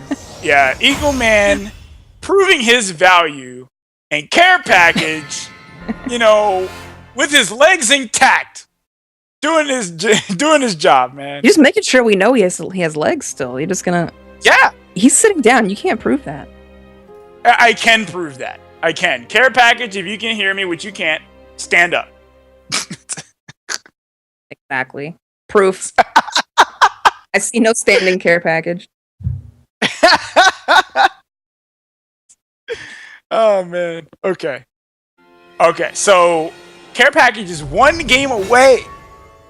1 game away, but I cannot discount Lest's You Miracle aren't. top deck. There's a capabilities. battle underway.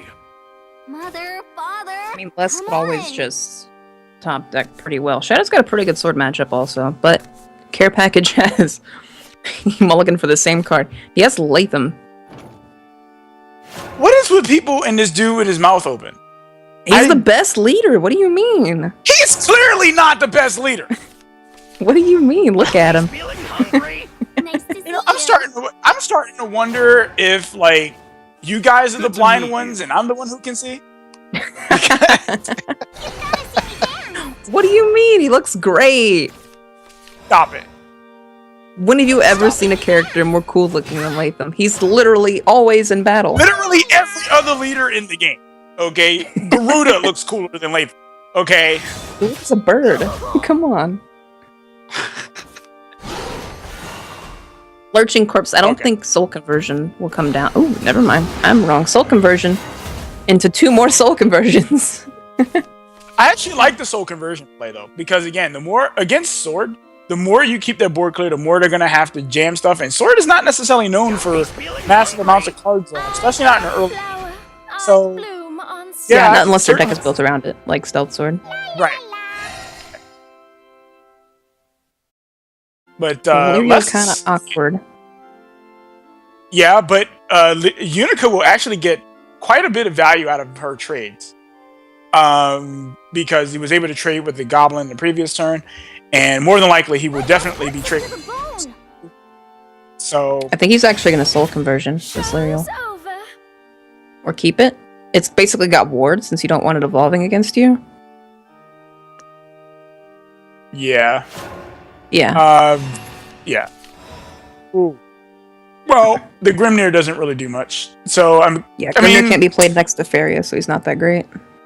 yeah. So I mean, I guess you could. I would just play the Faria here. You know, Probably best. Yeah, you buff the Goblin. yeah, just get your damage. I mean, and plus the damage that Care Package did earlier in the game just kind of wore itself off because the Unica stayed alive. So Mm-hmm. Both players actually have like really garbage hands, honestly. Like, certainly not the most stellar. Care Package Still doesn't know not. this, but he could actually, so far, he could actually just play Albert next turn and evolve it, and there's nothing Les could do about it. So far. I think I would do that anyway against Shadow. I would kind of like a general Against principle Lurching for Corpse? me. That's a pretty spicy man, strat they would have against to Lurching have it, especially since I've already seen them play Yeah, for one, sure. Yeah, true. I mean, like, think about it, right? In most cases, like, Ooh. Serp. Wow, that's a very interesting line of March play. on. Here goes to the Grimnir instead. Look how good Latham looks right there. Power's uncontrollable. Finally a break. Only gets 1 damage in, but he has a ward on the backdrop. This is going to be great, though, with that zombie party. Well, and this is exactly what. Like, he drew Soul Squasher, which is an infuriating card. When you, especially when you evolve a ward. I hope he You know- saves that for next turn for Albert. You have to know an evolve is coming down on 5 out of Sword. They have Luminous Mage, Albert. They're gonna evolve something. Well, I mean, Soul Squash's Zombie Party clears board.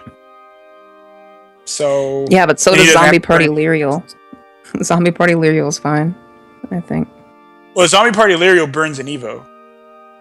Yeah. I'm saying without using an Evo.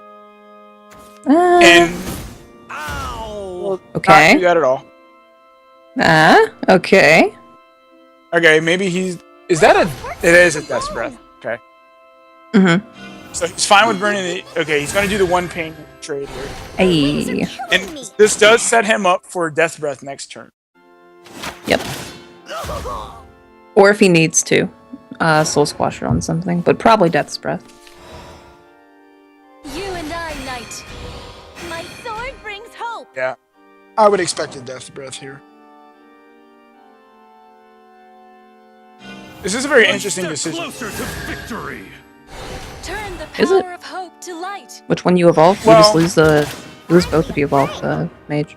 Or the knight. Well, right. Ugh. Oh no, Um, that's gonna distract him. I know that's gonna distract him. The value. Okay, never mind. Good job. Wes, you He's did stuck it. with the play. He's stuck with the play. No, the reason Yes, I he's say a better that overall is... Well, the reason I say what I was saying is that Take a the interesting decision was not playing the Albert and just going with the Luminous Mage. But I don't know. Maybe I'm just too aggressively minded. Like I'm thinking. Oh god. I mean, that's not actually competitive. Oh god. flower. I bloom. He's Oh god. Hurry up. Care package with the top decks. Oh wow, that's another good one. Too. Oh no. Like Wow. a bird, I More or soar. less. I wouldn't say poor or less. Probably You assumes know. care package had set up for 6. This is pretty good though. This is pretty strong. Well, There's a if corpse. Care Package is able to wait until 8, he'll be able to get a lot of draw of this Council of Card Knights. This is really interesting. Going for the 33% chance to pop the 4-2 doesn't get it. They're so And then No. Soul Squashes it. Now he has no answer for an Albert Nope. works up to the bone. outside of Zero. Calvin. But an unevolved Albert. Oh god. Oh, play another Albert. Do it. Play the Albert. I would play Albert here without hesitation. I mean, Council's not bad. Yeah, but I would think you would want to get the value out of Council versus Rabbit Ear Attendant, right? Because in 8 play points, you can Wrap play your both. next turn, though. Yeah, true. Huh? You can play them. Yeah, that's true. Because Albert's not enhanceable. I don't know. I mean, if you Right. play Albert this turn, you're just going to ram it into the 2-3 ward. Yeah, Council's fine this turn. I don't know. Because I 2 can't- 2-2s I- have to both attack that ward to kill it. March on! Whoa! An I don't evolve agree with with that at all. double Albert in Past hand. me. I don't agree with that at all. That is very interesting out of care package. He's going to go face probably. Yes, for the full 3. Very, very interesting. Well, play. going face is fine. Him doing that line of play, not so much. Yeah, Very I don't know. I aggressive. disagree with playing that. But whatever. Does It's put already less in done a now. weird spot, though. Well, he doesn't have any ways of being able to clear out more than one follower this turn unless he wants to use his Kawi and Soul Conversion to do that. Mhm. So, I mean, he could play Kawi, Soul Conversion, and then just simply go face with the other two. I mean, against double Um, Albert, he's in a pretty bad spot himself. Yeah. So he's going to double triple. Okay. Death Breath Demon Oh. Eater. Wow. Electric Corpse Mordecai. So lots of That's- answers here for things. Come on, everyone. Hurry up. Interesting. Oh gosh. Oh no. My God. Let's Bad Talk news about bears. Flipping. marvel. Yeah. Talk about flipping the table. Let's take a big exhale right there. Like, Yeah. oh, And no. care package is going face because Alberts are enhanceable starting next turn and both do 6. Yep. I mean, yeah, he even gave a thumbs up. I like it. I like it. Yeah, I think care package feels pretty confident here, obviously. I can't Which he imagine why he feels so. Yeah, I had no Can't idea imagine. why. No idea. No way. So This is interesting. Well, is Lest's reign as the top deck god over? I don't know. We still got one turn left to top deck things. Well, enough. He does have that. He could. Could Yeah. Undying Resentment to like Cowie. But he's still That gets smashed is for 6. probably the only line that he's should be. There's no other line. Heretics like Yeah. you. He does still get smacked for 6 doing that though. Your Whoa. Majesty. Not on Alice. Hmm. I guess he kept Alice alive, hoping it would die to Cowie, but it isn't going to. No, it's not. Oh, he did that so that Well, Care yeah. could throw everything in. Yeah. So Care has to heal him for something now. Well, he would heal for if he trades the Allison. He would only heal for 2. Let's Right, play but again. if you had killed Alice there, you throw all 3 at 2 attack minions in, and you don't heal him for anything. Right. So, yeah, Lest made sure that he got healed for something there. I am the Mad Cyclone. Care package being very, Amen. very, very conservative with these Alberts. Are there? I actually can't say that I necessarily blame him. You know. Wow. That's a Grimner. What is that? What is that? That's a Grimner. What do you mean? What is that? Well done. That? Like, come on. Well, Care package has to play one of these Alberts now, finally. I have a choice. Matter. He has to play it. And he's actually in a situation now where 2 Alberts is Prepare for is only 9 damage. Yeah. Because he's What been is so that? conservative. Ow! You're mean. What He's been is super conservative. This Albert's another Grimner. What is this? What is this? Like, what is this madness? So this And a is the Cowie he can play. Oh my god. Stop it! judgment for heretics Stop like it! you. Stop it! Stop the madness! This is insanity. Care Insane. package not playing these Alberts is actually coming back against him as Les can just stop both of the Alberts now. Oh Yeah, my that's- god. That is so true. All that you is had to so do true. was play the Alberts. Ah, that's so saddening, man. This is looking good for Les now. Although Albert can kill the Cowie without letting a heal go by. You know, he's still at 14 life, so Oh, he it was doesn't actually have It would still heal. Her Royal Majesty is Counsel. impatient. No, it would. Albert would still heal. Oh yeah, he would still, because Albert takes no damage on Enhance, you're right. He would still heal, yeah. A Nephthys. My tempest shall judge you. This is just. It's called Justice, okay? Care package Stop. held on to Albert for 10 years. I will agree that he did hold on to them for a while. You know, that's. He's gonna have to play it now. He can't not play it now. Prepare for battle. Yeah. Has to kill Cowie. It's nothing. He actually, in a manner of speaking, gave the game to that. It's not gonna kill Cowie with it. I think he's gonna try and get it to die, but it's not going to matter. I'm stuffed. That's true. So this Make is your the end. offering. Your death will resurrect the master. He's 7 points. smiling, dude. Yeah, It's like Les. he heard me say- I have no idea if Les knows how this happened, how You Care and my Package knight. got in this situation. My sword But if he brings did, hope. I'm sure That's he would me. appreciate it. Yeah. One step closer to Let's victory. once again. Turn the power of hope to light. Once again. I'm taking Grimnir- you with me. My shield. Ah. To the bone. What a comeback! Oh my What a- gosh! What a comeback. What in I, the I world? gotta What else? respect To it. me. I gotta respect it. Food should I got act it. like food. I won't lose Oh again. my Care god! package, just end it, bro. Just Act like concede. food. Can't come back. He's gonna watch this happen. He's gonna watch this. Just concede, man. There's nothing left. I'm so upset. he had What a this game. turnaround! Lest evening the score up, Care Package now has to play Sword again. There are no wolves, are there? He had He's this gonna game. let him attack him. He's gonna let him end What it. to do? What? Let's do this right. He had it May or won. no. What a game! That was a game, man. Oh my goodness. The comeback. I gotta give respect where it's due. Lest held it down. He did his thing. Care Package kind of gave the game back to him. That first Grimner was incredible. That first Grimner Yes. was kind of a top deck, but yeah, it was good. No, it was definitely a top deck. Not kind of a top deck. It was definitely a top deck. It's the definition of top deck. Oh man. Exactly when he needed it, he got it.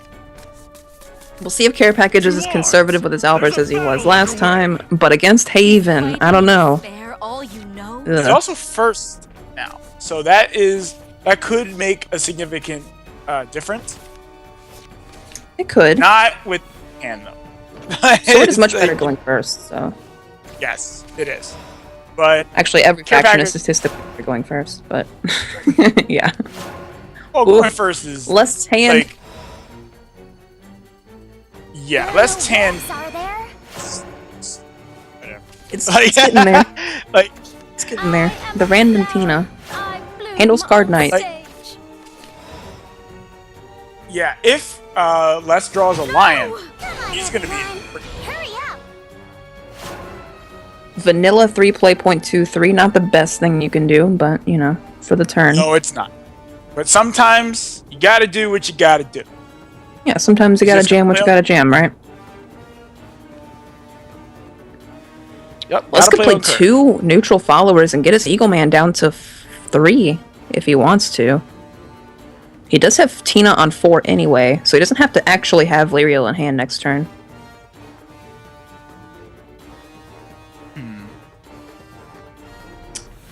Well, it seems to me that if it were me, I would probably Works up to the be bone. focused gonna on do it. kinda keep- Oh, He's got a 3 Is he gonna play be the point Eagle aggressor? Man in hand now. Well, this is not actually the Oh, no, aggressive he's play, still- 'cause he's gonna trade both. okay. I was just making sure. I was like, whoa, there's no way he's not trading here. And when you think Actually- about it, Liriel's like Unica in a way. Like, if they can evolve next turn, you cannot leave a Liriel on the board, basically. So, Right. Now, Care Package is kind of in a spot. Do I trade or do I go phase? The opposite trade. yeah, it's gonna ump the trade. I can't say I disagree with it. Especially because, well, one, Les did just top deck Alice.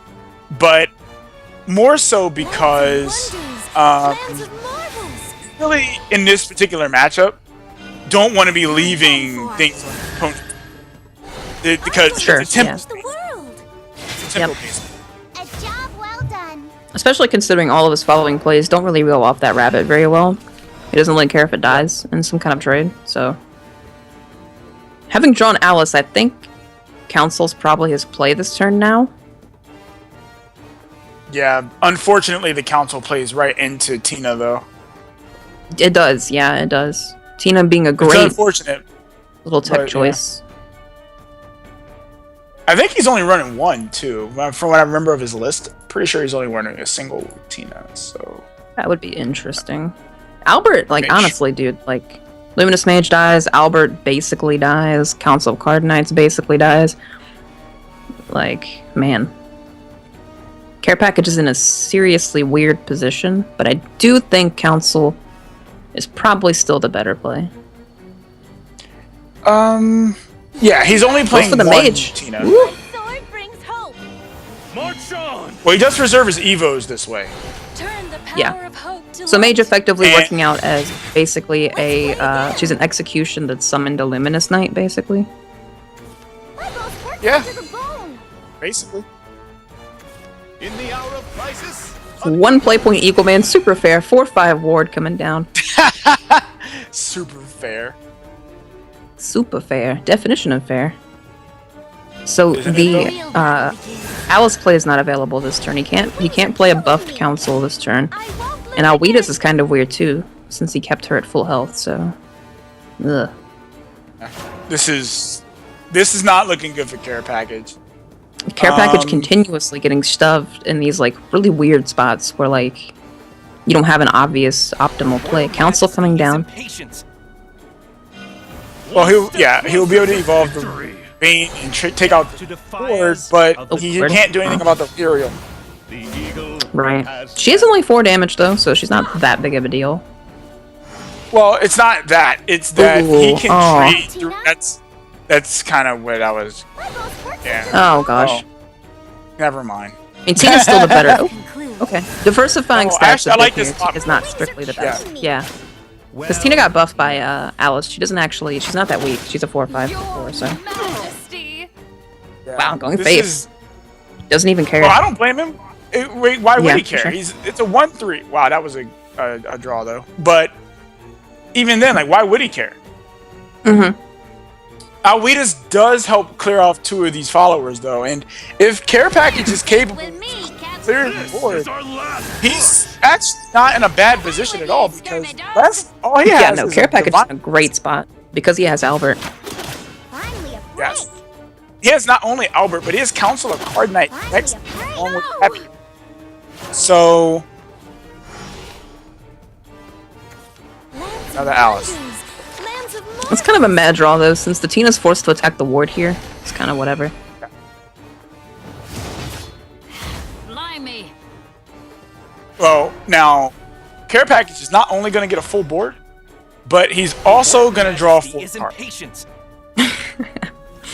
You know, that's pretty good, I guess. Whatever. You know, it's not that great. Yeah, but, drawing 4 cards in Sword. Yeah, who wants to do that? It's awful. you know, you only have 7 cards in your hand to their 0. It's not that big a deal, right? Yeah, no big deal at all. Sorry.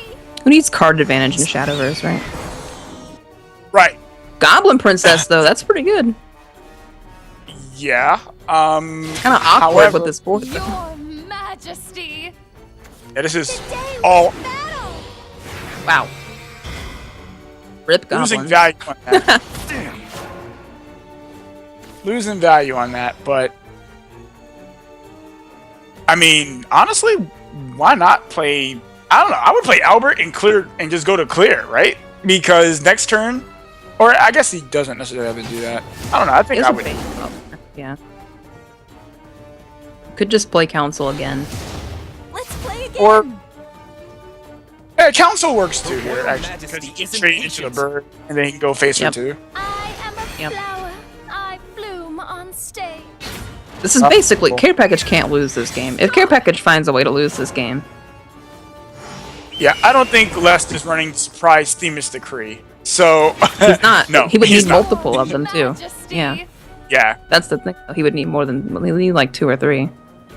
Somehow Care Package managed to play out of what looked like an early grave, given how the game started.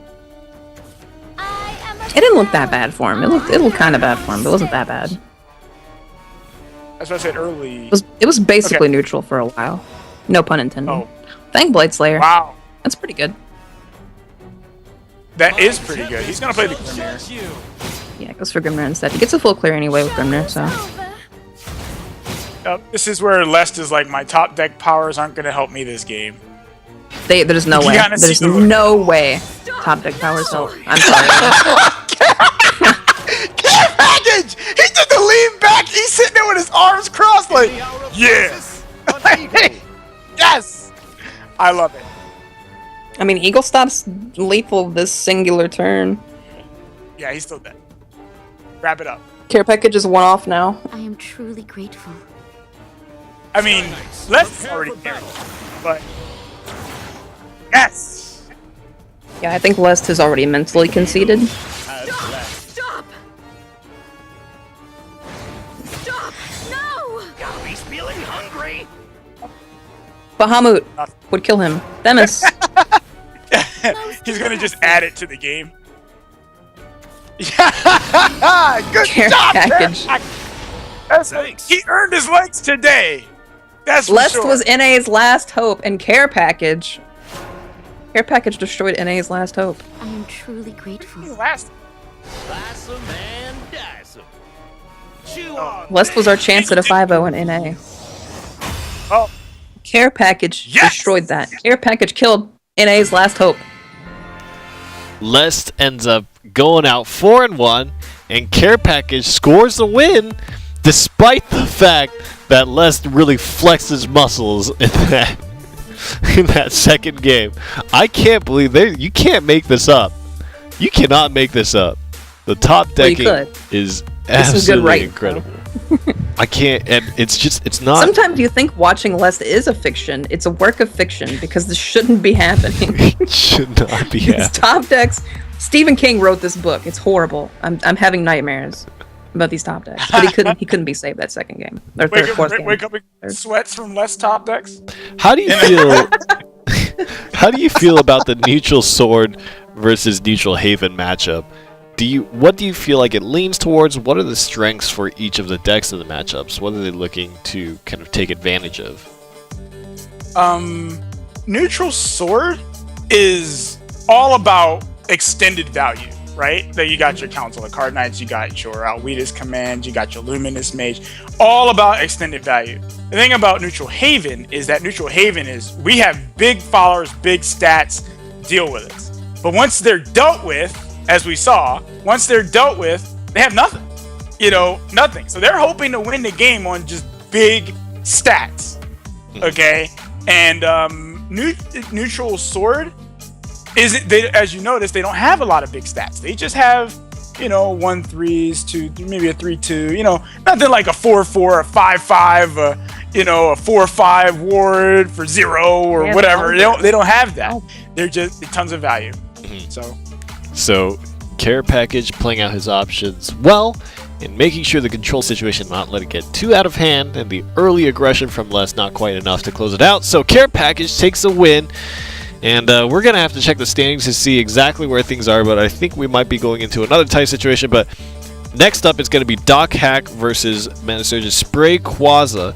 And we've seen Doc Hack play once today against Les, taking a loss, and Spray Quaza is another player who is on the losing end of it.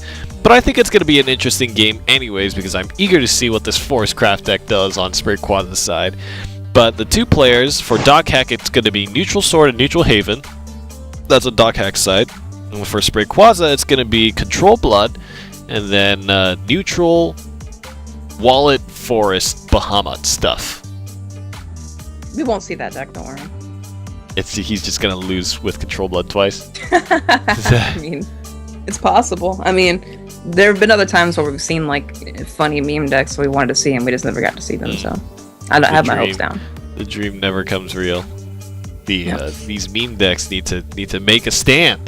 They need to make it work. But Doc Hack vs Spray Quaza going to be last game of the day and last game of the round robin, and after that everything's going to be cleared up. So I'm kind of looking forward to the conclusion of this. Control Blood has definitely been something that's been rising in popularity. Do you feel like the changes recently have amplified its strengths, have given it more kind of reasons to be played and to be used? Where do you see Control Blood standing right now in the meta? And I guess this is a question for both of you guys, starting with, I guess, Envy. Well, I know you don't like the deck. Control Blood is bad. Control Blood is very bad. Don't listen to Aya Senpai. Control Blood is bad. You know what? It loses to combo, it loses to aggro, it loses to sneezes, it loses to breezes of wind, it loses to other cards in different card games. Like, it just Control Blood, no. Violet. Everything. So what do you think, Aya? What do you think about Control Blood? I completely disagree with everything she just said. Okay. Fake news. All right. But I actually have a practical reason why I disagree. Okay. So first and foremost, I think that Control Blood right now is pretty good. And I don't think that the changes, it was getting played before the changes, right? And it just kind of started coming up a little bit more after the changes.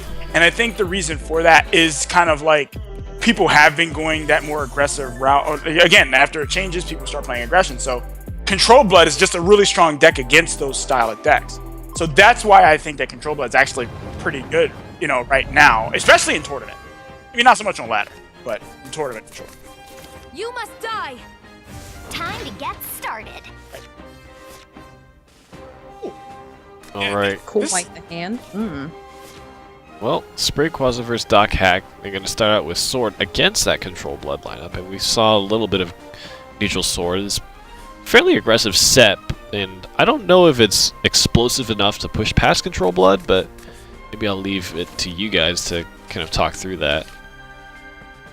Who do you think will take the match? Well, giving Spray Quaza his hand, and I just took a quick look at his list. His list is incredibly interesting. I mean, he's running Israfils. He's running more of a neutral list, and I really like this because he's running Phantom Cat.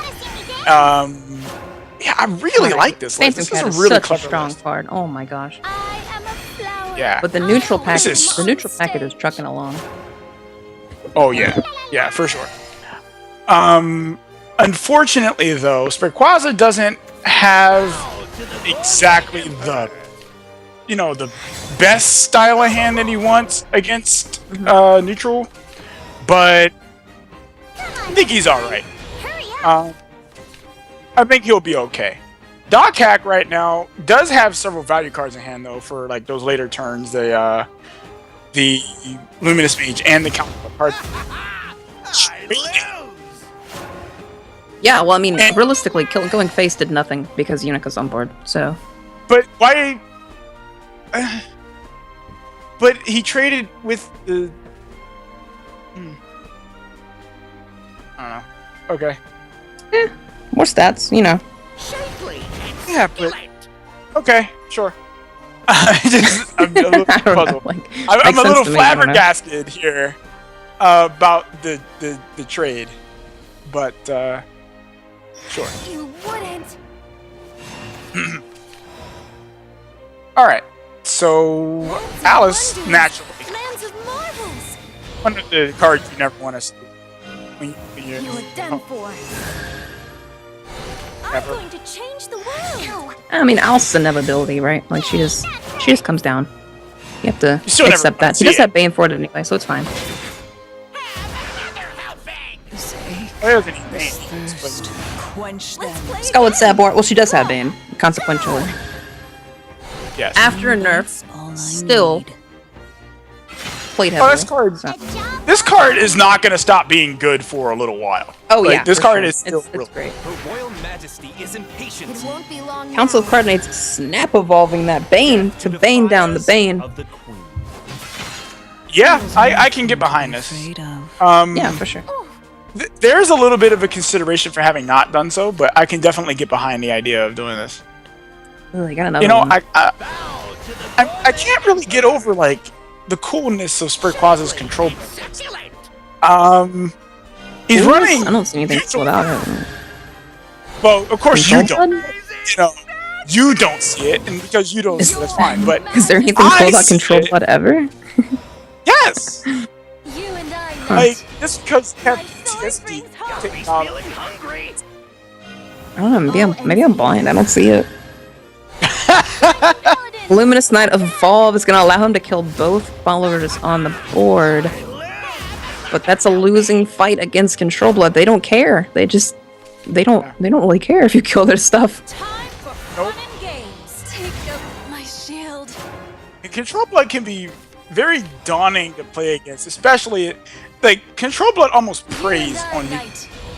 Okay, Yeah, Like- Control Blood plays like on mid-rangey like fair decks, you know, like the ones that just play followers and don't really do anything like combo oriented or don't really do anything that like kills a bunch of stuff, you know, like control decks want those for sure. yeah.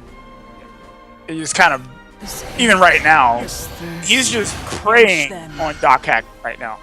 It's like I can finish this game later in the game, and I'm good. I don't have to worry about your Albert, nothing. Top I deck the answer to that. Top deck the Vampiric Kiss. So Doc Hack, yeah, I think, Control is trying to Blood's- keep evolves for the Macy, but his hand is really bad. This is basically just already over. There are no wolves, are there? this is not a point where you want to Whoa. Oh no. Yeah. Well, That's game. That's Israfil literally game. is- Israfil comes down, has to be answered.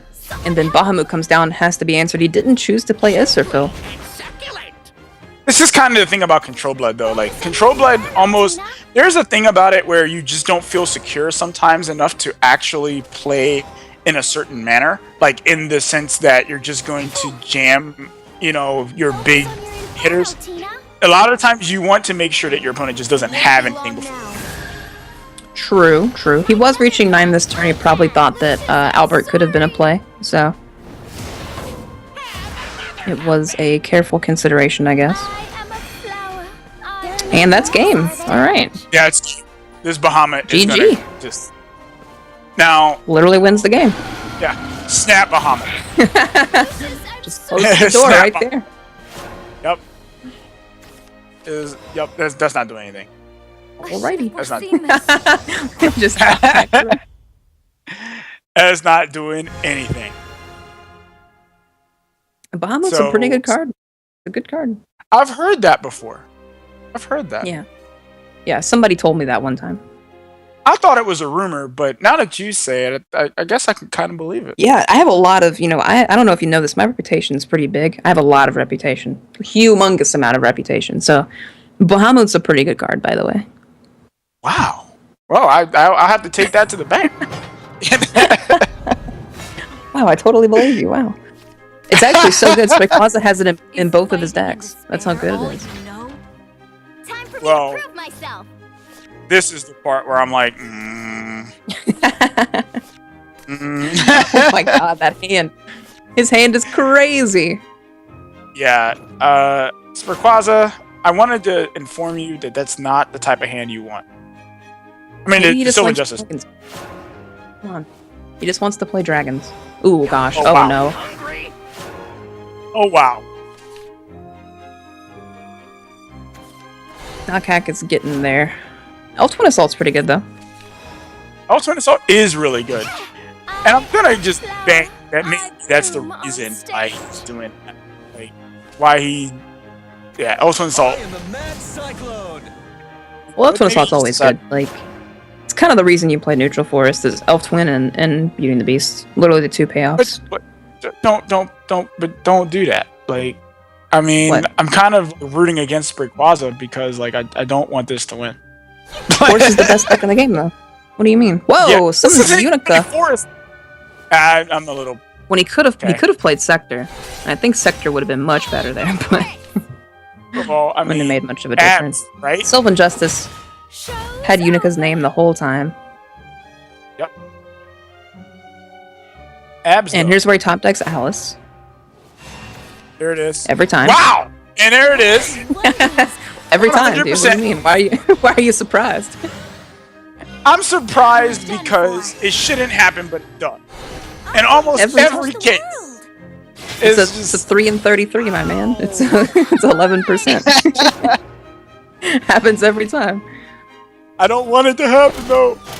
Elf Twins Assault doing 5 to both. Pretty okay. Especially Aaron can come down next turn too, so.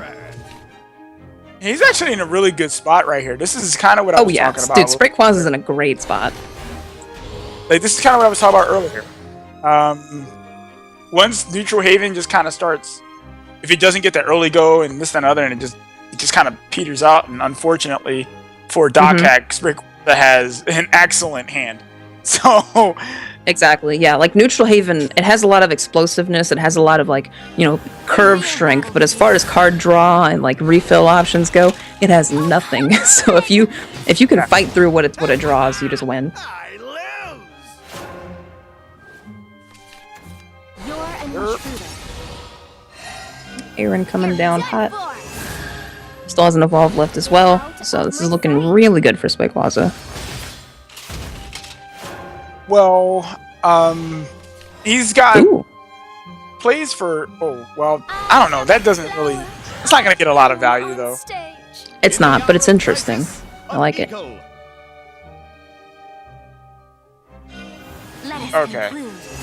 So, I love his Evo picture, by the way. Oh yeah, it looks great. It looks so. Yeah. It looks so. It's weird, but it's great. I like it a lot. Oh my Hector, goodness. ooh, that actually bridged Oh the gap my he has this turn. goodness. A shining helmet. Where he Oh didn't have my an amazing goodness. play on 7, but now he does. Shapely. Yeah, And this- succulent. Yeah, this is a. Alright, Doc Hack, just pack it in, man. For the world of magic. Well, this Doc, does pack get it him in. some hate mail. Hey, Let the people Ha! rejoice. got him. He can't evolve, so this is just like a stone wall for a ward. Lucifer, please evolve this. Please evolve Lucifer. You gotta evolve the Lucifer. It's Come too on, cool he's not gonna wait and evolve this for Phil. Is what he's gonna do, because that's the responsible play. Oh man, No, we don't want responsible. We want like amazingly. Cool I want explosions. I want Michael Bay Yeah. in my Shadowverse game. I want perishing. Okay. I want people to perish. This is gonna pay off pretty nicely for him though. So This game's over. Another This game was Israel. over. Unfortunately, game this is game was I'm so turns sorry. and turns ago.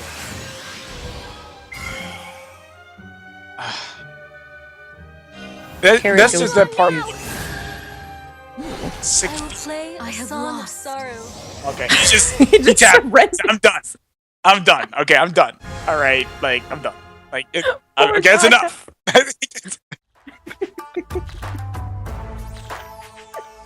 Hey, buddy. How you feeling? Forestcraft 1. Stop Yeah. it! Stop it! Force craft Why are is you best. people doing this to me? Okay, How you feeling right about now? terrible. Okay, terrible. This You know, I is think awful. Forest probably has the best faction win rates in the entire NGE Shadowverse Season 2. Pretty sure that's true. Pretty sure. Yeah. I'm pretty sure that's true. Somebody go No back reason into the to check, I think it's statistics just the best.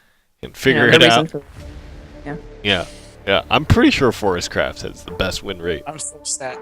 Spray Quaza gets himself out of the unwinning situation and becomes 1-4 to close out the North American round robin. Doc Hack taking another loss, and that might actually hurt Doc Hack in a significant way because I believe Yeah. now that it's 4-1-3-2-3-2 and then 2-3-2-3-1-4 2-3-1-4. I'm not I sure. think you're Let's right. take a look at the standings instead of me guessing. Let's just see. So this is gonna be Lest, Yep. Care, Bodles. And those will be the 3 moving out of Group B. And then Spray, Quaza, Pancake, and Doc Hack are the ones that didn't quite make the cut. And I got it wrong. Spray Quaza was not 0-4. He was, what was it? I He was guess much better than that. 1-3. He was- He was Yeah. 1-3. He Yeah. made it to 2-3. So he actually made a fantastic run here, especially at the end, too. I think that the decks that he brought were definitely very relevant for the matchup he was playing. And he was able to make ends meet. So Lest, Care Package, and Boltles, though, are going to be the ones going over to the playoffs. And so we have our 3 players from Group A and our 3 players from Group B. And that's going to round out the 6 that will move to the double elimination bracket. And that is where we will find out who will earn first place and the largest portion of $16,000. What's up, MV? I did notice in that graphic you just showed that Cure Mango had fallen again out of the top 3 in Group A. Yes, so Is that official? Like, while all this craziness is happening, the rules are being combed through and everything math is again? being shifted and the admins are trying to figure it out.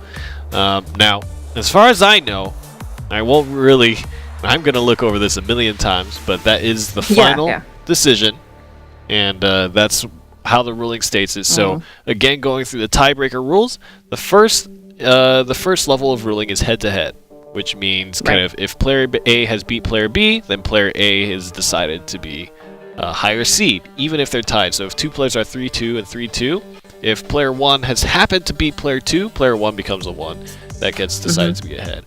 And in this situation, I believe Gengar, who was in that tie situation, had beat all 3 of the other players. So he was... yeah, Gengar had great tiebreakers. Yeah. Yep, so the 2 people he lost to were the 2 people that were kind of not in the tie. It didn't really matter. He was 3-0. He made it out first in the group. And then there was a 3-way cyclical tie between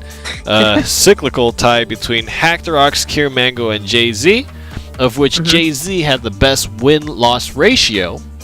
And so Jay-Z came out of that tie as the kind of second place winner. And then the resulting scenario is a two-way tie now between Hackrox and Kira Mango. And then we check the head-to-head again, as we did with the three-way tie, because the three-way tie ended up being... beat Mango today. Yep, and Hackrox beat Kira Mango. So that's the result. And obviously, as a message to everybody out there, especially the competitors, feedback is very welcome for the Shadowverse Open, and things are always changing, you know. These decisions are not final. There's many more Shadowverse Opens to come. Season 3, Season 4, Season 50, Season 221. Season 50, whoa! Yeah. Whoa, we're looking way into the future. Yeah. Yeah, happening in 2040. In year 2040. Season 50 of the Shadowverse Open. So we really appreciate the feedback, and are really looking to just continue trying different things, improving things, and maybe even trying something new, and maybe it's not an improvement, but then we do something new after that. So there's always a lot of opportunity, and we think that the change and kind of listening to the feedback is definitely the way to go and continue improving the tournament. But we are at the end of the day today. I want to mention a few things to you guys in that same spirit of looking ahead into the future. Season 3 is a thing for the Shadowverse Open. Make sure you guys are scheduling your dates and times. More information about exactly what's going to happen for Season 3 coming out shortly, but definitely starting October 7th. 3 weeks of qualifiers, and that's going to find 6 more players to join the top 6, which we now know for Europe and North America. And so these 12 players will also be playing in a specific tournament to find who will be representing North America and representing Europe in the World Grand Prix. That's going to be happening at the end of the year in December in Japan. They will be flown out to Japan to compete amongst the Japanese players, the Korean players, the Taiwanese players, and of course North America and Europe will be represented there. Also, shadowverse.ng.io is our website. I've said this 100,080,000 times. There you have the broadcast information and also cool articles and more details about the tournament. Also, at Shadowverse Game is going to be the social media channel that you go to. Talk about how you want to learn from Lest, how to top deck, how you want to learn from players like Gengar, how to play the absolute sickest Shadowverse you have ever seen. Also, learn about Sazoni's Ice Cream there. So, any one of those things, go to the social media channel for. Also, there are updates there, but you know, there's an ultimate carrot there. But I think it's come to the end of the day, guys. Very quick before we go, we're at the end of all the round robins. How has the experience overall been for the two of you? Aya Senpai, the round robin of the Shadowverse Open Season 2. Any parting thoughts for this stage of the tournament? Well, I think that this was a very valuable learning experience, not just for the people involved, like you guys, NGE, but for the players to, when the next season comes up, they'll have a lot of information to kind of go back on in terms of like how the tournament goes around, and because a lot of these guys, they haven't really played or at least not in Shadowverse events, so it's a lot of learning for that. But as far as like how the events played out, a lot of very exciting games. Like, I'm very glad I got to cast those, and I look forward to just seeing what else is coming up down the road. So yes, awesome.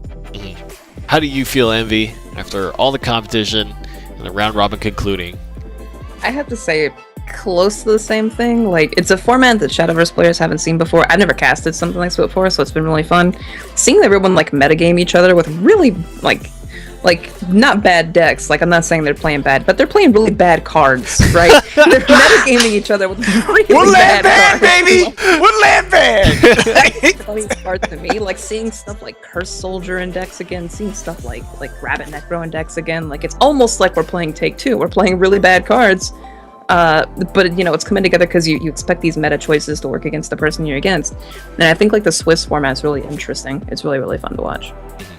So, obviously we've seen a lot of games today, but Season 2 is not over. Starting next week is the playoff stages, and that's where the players are playing for more and more money and the first place finish for Wonderland Dreams as we're continuing to head closer and closer to Starforged Legends, the new expansion, where Season 3 will be played and the World Grand Prix will be played. So there's a lot of competitive Shadowverse to look forward to. This is definitely not the last you'll see of competitive Shadowverse. There's so much more down the road, And I can't wait for the playoffs to happen. For me personally, I think it's just been very enjoyable to see these players grow, get comfortable on camera, play against each other, learn more about their opponents. And so we're going to be heading back into a more familiar territory next week with bracket play. We'll see who can survive the grueling double elimination format. But with that, North American Round Robin is closed out, and so is our broadcast. Next week, same time, same channel. Give it a follow. And I'm Rainy. That's Aya Senpai. And there's Envy Bear. And we're all waving because we want to get out of here. We'll see you next week.